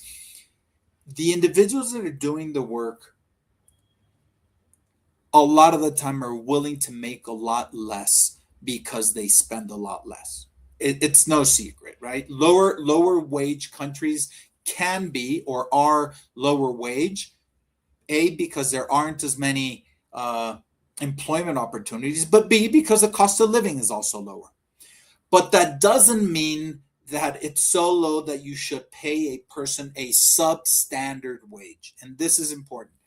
By having visibility into someone, what someone is going to make, and having the internet at your disposal, you can find out if what you're paying the person that does the work is a fair wage, isn't a fair wage, is what a person in that country should be paid, or isn't. And if you're looking for a long-lived relationship, making sure that all of your team members are properly compensated, fairly compensated, and that the compensation will allow them to create that long-lived relationship is incredibly important. A lot in other countries, people sometimes won't speak up. So imagine, if you have a collaborator, someone that is working with you, for you, through an agency or directly, and sometimes they go a year, 2 years, 3 years without any sort of a wage increase, and after a few years they come up and then they resign, without any notice. And then you're sitting there saying, well, why are you just telling me this, right? When you ask the person, why did you resign? Well, I, the amount that I was making, I couldn't make it, go as far because of inflation or whatnot. And the person leaves, and it leaves, and the company's now in a hole because the person was very important. So what I'm trying to say is that in other cultures, sometimes people just won't speak up until it's too late. And once it's too late, they feel that that trust was somewhat broken, and therefore they leave without any opportunity to be retained. So the visibility into wages, and then what is the markup if you're working through an agency? What is the markup? Because I've seen instances where a person's getting paid $1,800 and then the agency's making $2,000 or $2,500, and frankly, in my opinion, that's unfair. So the visibility is very important to ensure that the person doing the work gets paid correctly. And if you do the REMO and T correctly, right? All those that we just went through, what you're going to get is enhanced scalability and growth. By committing to the previous 5 elements of the remote without the last E, intelligence framework, your company is going to be able to achieve enhanced scalability and growth, and with that, achieve higher success. The remote intelligence framework, even though we came up with it, it is not in any way copyrighted or any of those. In fact, we put out the book on purpose because for us, nothing could be more important than seeing more companies achieve success.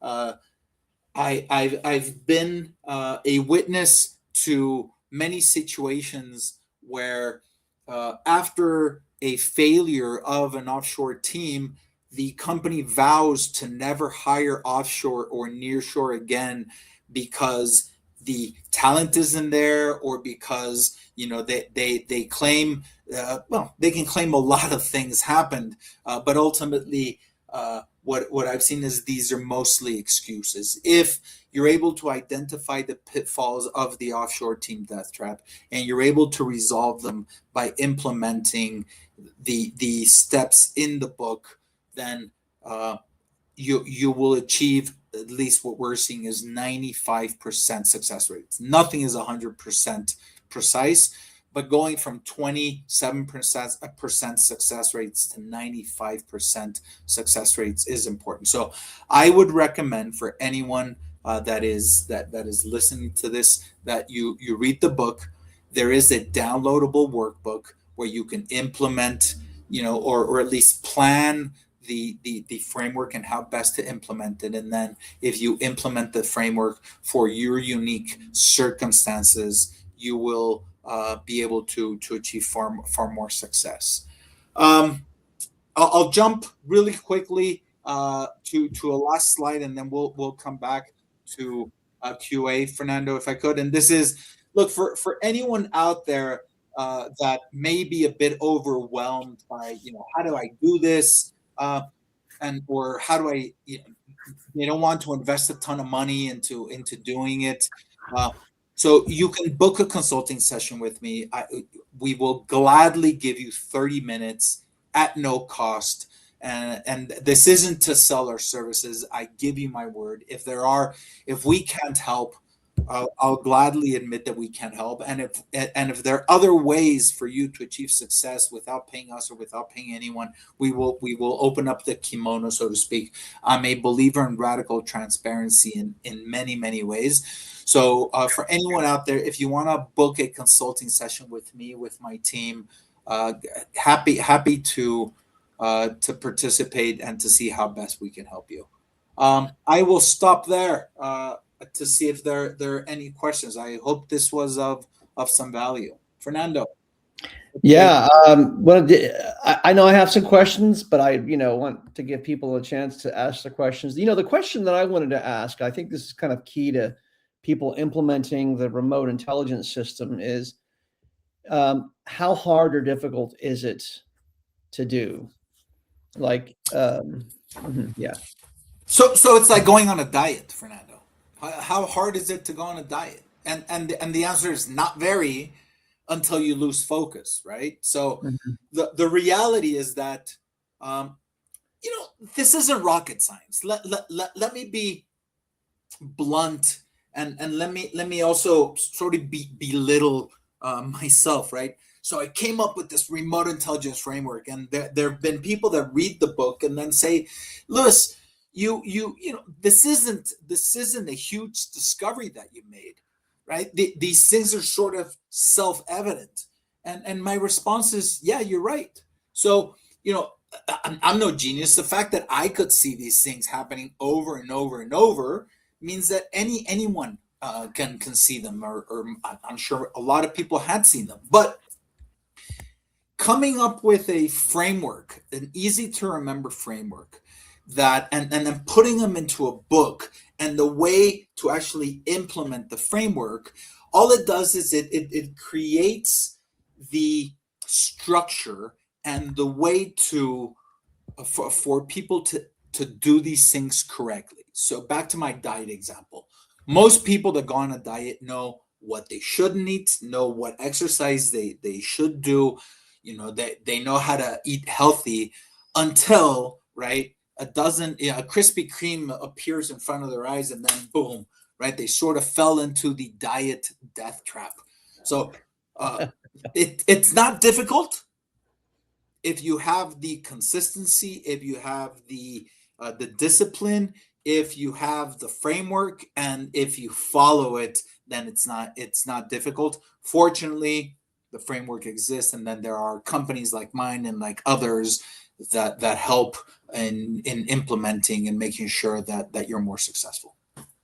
And I guarantee everybody that those companies that I mentioned in my presentation, GitLab and Stripe and Zapier and all those companies that are like either 100% globally remote, if not maybe majority globally remote, have some kind of a framework that mirrors the remote intelligence framework. I think a lot of what you did here with the remote intelligence framework, Luis, is that you codified something that the most successful companies who are outsourcing or who have an internationally remote workforce kind of already instinctively or maybe subconsciously already did.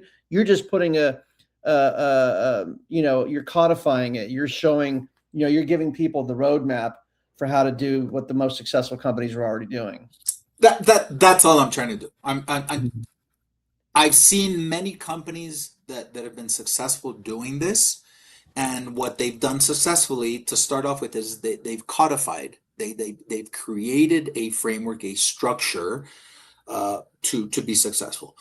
A lot of people, call this a management stack or a company cultures. Many of the companies that you mentioned, whether Stripe or the remote first companies, they've been successful because they've created a culture around remote work.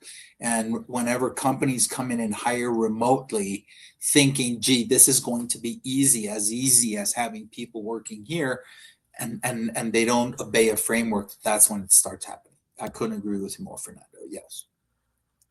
All right, perfect. We have our next speaker, John Burnett, waiting in the wings that we'll bring in just a minute. In fact, I'll probably bring him in right now. Here's John Burnett. Hey, John. Hey. So I'm going to, what I'm going to do is I'm going to stick with you here, John. And I don't know if you want to stay here as well, Luis, so that we can have a. Sure, I'll go on mute. John is a good friend and a client. Friend first, client as well. And the thing I think that sets John apart is John was using Mexican talent before he was our client, and that's sort of what he's going to tell his story, and it's unique in that way. Fernando, why don't you introduce John, and I'll be quiet. I'll introduce John formally. Okay, so John Burnett, people, he's the CTO and VP of engineering at Opanga Networks, and where he leads an AI-driven telecom innovation serving some of the largest networks in the world. With over 15 years of experience building global engineering teams, including launching operations in Mexico, John brings real-world insights into what it takes to scale high-performance, borderless tech teams. I hope I got all that right. If there's any details that I got wrong. You've got it right. I wish I'd only been doing this for 15 years. Yeah. Well, no. Yeah, been in the industry for about 25 years now, and so it's come along, and it's great to have Luis around. It's fantastic.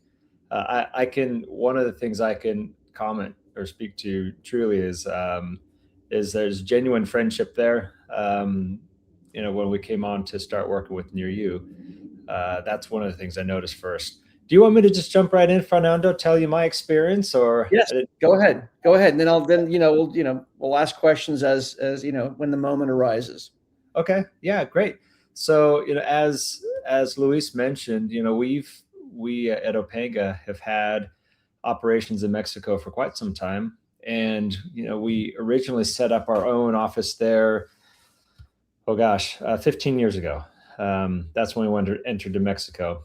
And one of the things that we found was this is a lot of work to do it, right? You're not just setting up an office, right? You've got to have your local representative there who's either an accountant or an attorney or both. You got to have your bank person there. You have to have your HR. There's a lot of things that you have to have just for compliance with the laws there. And then of course you need, some form of HR there. You need help finding quality candidates. And so these are things that we would do. We were successful at setting that up. It's not that it can't be done.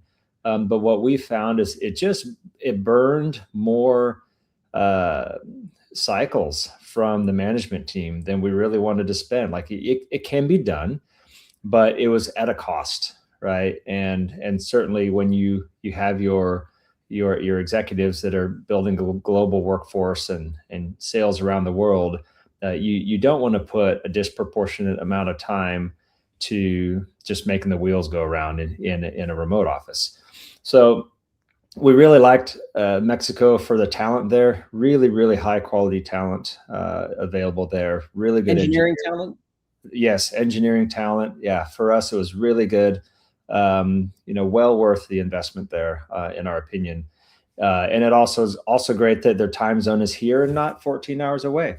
So, that's another big benefit. And so we always liked Mexico.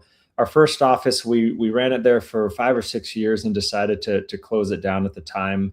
And we actually ended up bringing most of the people there up to our headquarters in Seattle. So we kept the people, but we discontinued the office. And then a few years back, we decided, hey, let's open up an office there again. And this time around, we met Luis and the Nir-Yu team. We were introduced to them. And when Luis pitched, hey, here are all the things that we do, we were just like, sold. Yes, you please go do all those things. Let us focus on running our business. And it would be great if you guys take care of the compliance and the tax and all that stuff. Just take care of it.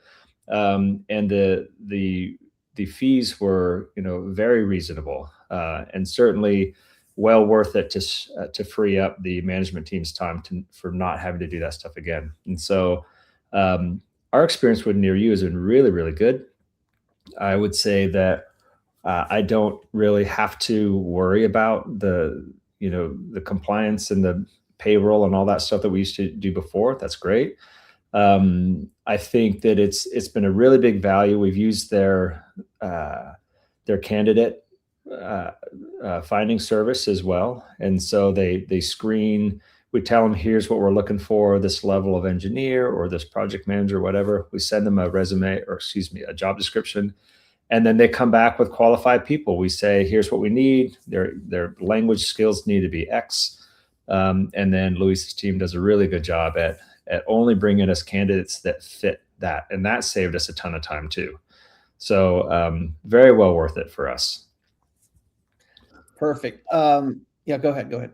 Well, the one last thing I wanted to speak to the character of the Nir-Yu team. They've always been very straightforward and fair with us, which is a big deal.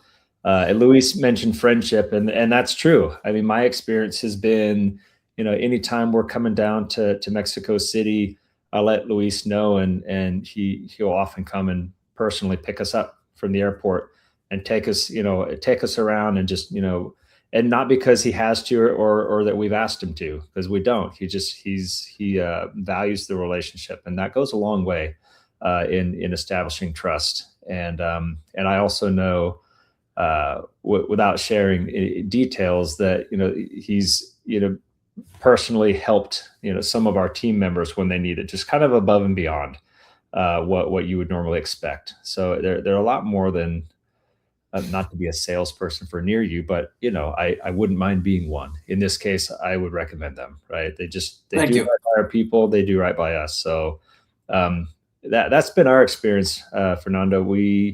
It's cheaper, it's easier, it's better. We find better people, and it's just as smooth as it could be. So I wouldn't do it another way. If I had to do it again, this is the way I would do it. Perfect. So interesting. You were talking about how, with Nir-Yu, they kind of handle all the kind of compliance stuff, the accounting, the legal, the HR, et cetera. And then of course, obviously sourcing the talent. But, what else surprised you? Anything that surprised you that you'd like to mention about, doing business with Nir-Yu, or maybe just, working with talent in Mexico or something, or anything like that? Yeah, I would say Nir-Yu is very responsive to our feedback. So, there are times when we've said, hey, we've got candidates here. You're sending us these candidates are not quite what we're looking for. Here are the things here's the gap. Maybe there's a gap in our job description or what we're understanding we're looking for. And they're super responsive to that. They're like, okay. And then they go and fix it. And then we get the right people coming in. And so, I think that if you're working with Nir-Yu, you can count on a company that is willing to be iterative and refine, things that aren't going exactly the way that you want. They're very open to do it.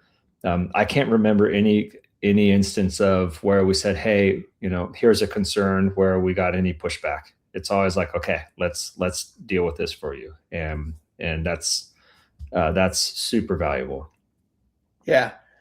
If I could, Fernando, let me jump in, because I think and John probably doesn't realize this, but I also think that by having an international team, because in addition to Mexicans, they have Italians, they have Canadians, they have a lot of people.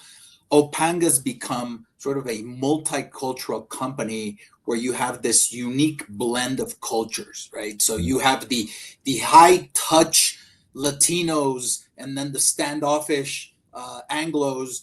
But the reality is that's not the Opanga way. Opanga way is somewhere in the middle, and they've managed to create this unique culture, at least that I've noticed in Opanga, where they're touchy-feely or personal when it matters, and they're standoffish when it matters, and it's unique to them, and it's allowed them to be incredibly successful in their space. I don't know if you'd agree with that, John. Yeah, I mean, we really try to do that, and we do have quite the blend of cultures. Our team members, Filipinos, I forgot. I'm sorry. You have some of those as well. Yes. yeah, no, we do. I mean, they dot the globe. I think we've got, from U.S., Indonesia, Mexico, Portugal, Italy, around Dubai. We're in a lot of places, UK, and so you get a sprinkling of everything. It's been interesting for sure, and because of that, you have to be respectful of how you work with everybody, how you address them. And I would say the model that Nir-Yu has established has also helped us know what to look for in other places where we do, in Europe or in Southeast Asia, where we need similar support. So we don't look to open up our own offices anymore so much. We look for companies like Nir-Yu in the places where Nir-Yu doesn't exist. We look for that, and we have a model because we know this is it. So, but Luis, if you expand to the rest of the globe, let me know. Thank you. Because We'll do. this is the right model. It makes a lot of sense.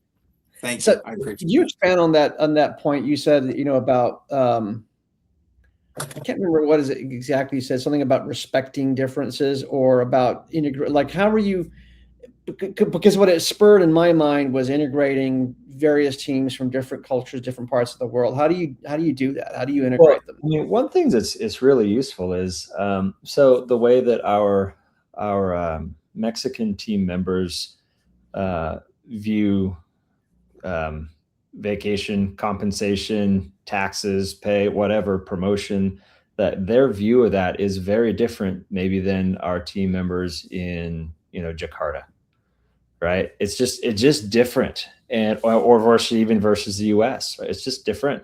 The expectations are different and the laws are different too. Mm-hmm. In Mexico, if you come to the unfortunate circumstance where you have to let somebody go, like there's all this severance and there's all this stuff and there's all these things that you're on the hook for, right? You need to know that. And if you don't, you could be surprised. Now, that's not to say we don't let our people, we like to keep our people, but I'm just saying, it's just an example. In the US, specifically in Seattle, where our headquarters is, you don't have to do any of that. Now, you still can, and we often do, right? We do right by our people. But the point is, you may not know what's expected. And so I'll often have conversations with Luis, especially when it comes time to review benefits and payroll and things like that. And he advises us, like, here's what's normal in Mexico, which is different than other places. And without that insider knowledge, you could really mess it up. You could lose people, so that's super helpful. Yeah, I've got to think that, handling holidays and, with people from Mexico versus in Jakarta, the Indonesian holidays versus people in Ireland, et cetera. Yeah. Yep. Thinking about Mexican Independence Day versus St. Patrick's Day versus what? Yeah, that's right. Yeah. I'll be happy to know. I know that the 5th of May is not your Independence Day. Yes. Things that you learn, right? Agreed. Right. Awesome. I believe that's it. Is for John, right? Fernando? Yeah. I guess, if anybody else has any questions, I think I might have one more question if nobody else has any questions. My last kind of burning question, this is really kind of more out of curiosity than any kind of business point that I wanted to make, but why did you decide to open up an engineering office in Mexico 15 years ago, as opposed to and maybe you did, maybe this is a part of your business, I don't know, but why not open an engineering office in, what is it? Hyderabad or Poland. Or Poland or, Well, so the honest answer is we were required to do it. One of our investors was out of Mexico, and one of the conditions of investment was that we would hire some people in Mexico. So we did. Okay. And so that was kind of our first taste. And then we're like, wow, this is great. Thank you for that. So that's actually how we got into it. We weren't necessarily looking to do that. And then when we saw that it was, a fantastic opportunity, we stuck with it. So you were kind of pleasantly surprised. I mean, it's like you were kind of forced by contract to do it because it wasn't top of your mind. Maybe it wasn't even on your radar screen that you could even do that, right?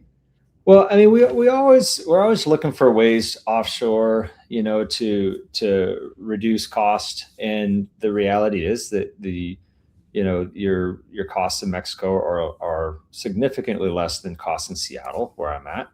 Mm-hmm. And so it's, our investors like it if we find ways to reduce costs, but it has to be without compromising quality. And we've always been wary of, putting a team off in India, for example, and not because you can't get good quality out of India. I'm not saying that, because I'm sure you can, but they are 12, 13 hours time difference from us and from our headquarters at the time. Now we're scattered and we can have people more globally. But in the beginning, it was like, we can't really manage quality that far with our team size the way it was 15 years ago. It wasn't realistic to do that. Yeah. If you're a big corporation, lots of offices, great, then you can do it there. But it just, for us, growing company, building people, that was not the right place to put people. Yeah. Well, perfect. Well, listen, John, thank you so much for, contributing to the conversation here. Absolutely. And I don't know if you wanted to say any parting words, John, or you, Luis. From me, thank you very much, John. You guys rock, and you're an inspiration. So, and I appreciate you coming on here to give your words of wisdom. Yeah, okay, absolutely. and Carlos Ojeda said, very insightful presentation by John, clearly years ahead of his time. Other people take note. Okay. I appreciate it. Yeah, my parting words are thanks for inviting me on, and happy to share my experience anytime. And thanks to Nir-Yu. They really are what I'm saying. That is how it is. Thank you.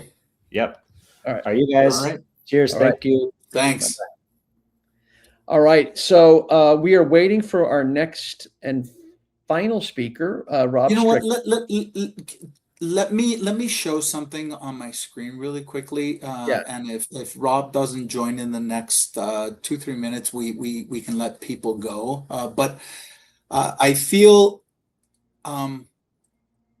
I don't know about you, Fernando, or other people on the summit, but what the hell is going to happen to us because of AI, right? And how does AI sort of fit into the offshore, nearshore space? I'm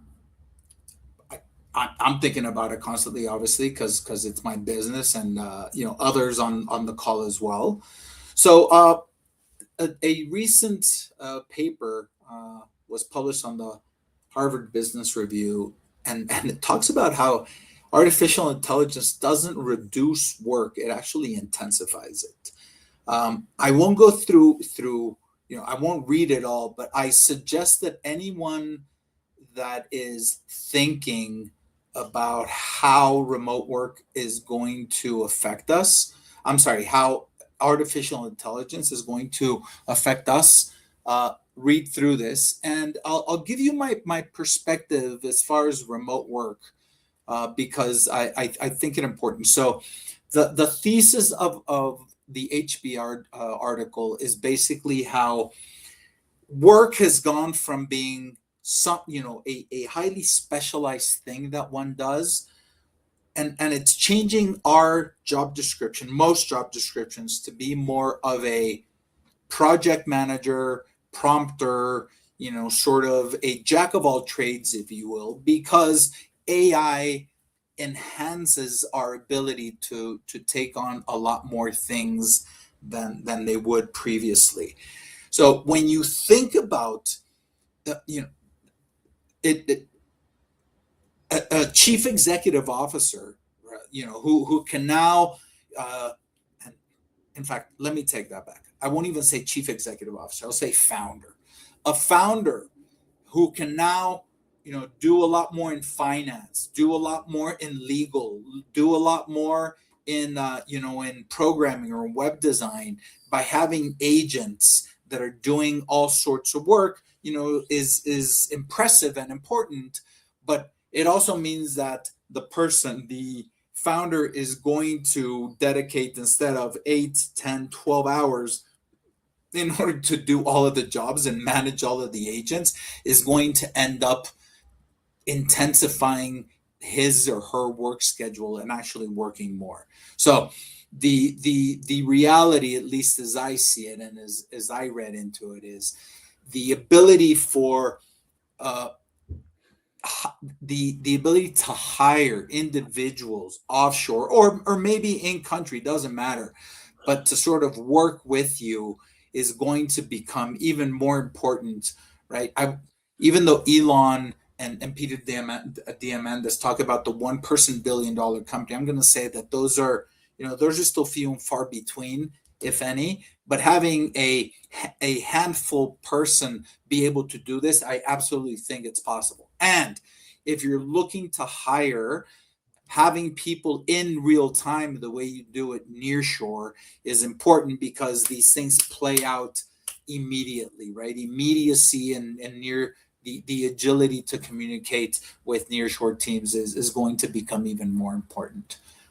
I just thought you and others would find that interesting. Yeah, I think that's fascinating. I think, something that occurred to me, Luis, is that your remote team can actually help you put together complex orchestrations between different AIs and agents. So instead of AI replacing your staff or your team, they're the ones that can help you with the AI, and they can help exponentially improve your performance, right?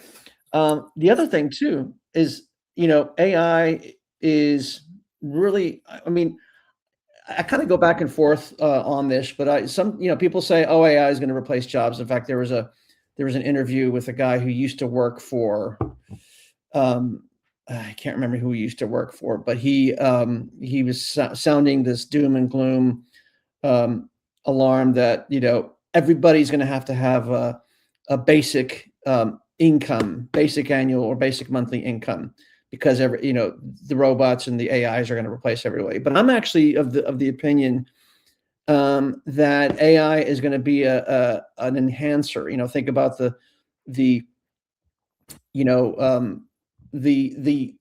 singularity, right? Where they're going to inject little microscopic circuits into our body and give us superhuman intelligence and strength, etc. And then we'll all become AI enhanced people. I don't know. But even today, we'll see what happens. But look, the agility of having people interacting in real time is incredibly important. So that's sort of my pitch to everyone that's on the summit is, as we delve further into the AI environment, it doesn't necessarily mean replacing everyone, and then other jobs will grow. So but I would recommend, regardless, the remote intelligence framework is there either for, it's the same as prompting, except you're prompting a culture, right? You're prompting a culture, what a culture should be doing constantly to be successful. I'll leave it at that. And if Rob had something cross his path and he could make it, then we can leave it there. But I'll leave the last words to you, Fernando. Yeah, and I think, I wanted to introduce something that you were going to say about the book. And yeah, so for everybody and everybody that attended, registered and attended the summit, they get to have a free book, right, Luis? We will send a digital version of the book, yes, and even the book on Kindle is still 99 cents. So we're not putting it. We're not. It's not there for us to make money. It's there because we think the topic is important, and the fact that it hit the Amazon bestseller is just proof that people found it of importance. But yes, everyone will be getting a book. Thank you for reminding me. All right. Perfect. And then if there isn't any questions, I guess what we can do is we can call it a day. This information will be available. These videos will be made available to everybody that signed up for the summit, right? And if you want more information about Nir-Yu, you can go to NIR. In fact, I want to probably write it down over here. It's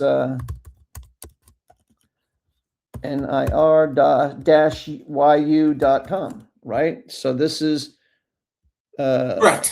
Thank you. Yes.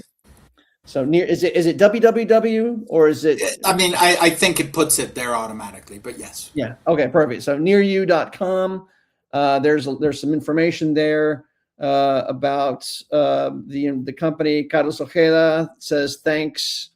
Excelente. Muchas gracias, Carlos. Okay, and everybody, thank you so much, and we will hopefully see you in the comments on LinkedIn, or send an email to Nir-Yu. Bye bye. Thank you all. Take care. Bye.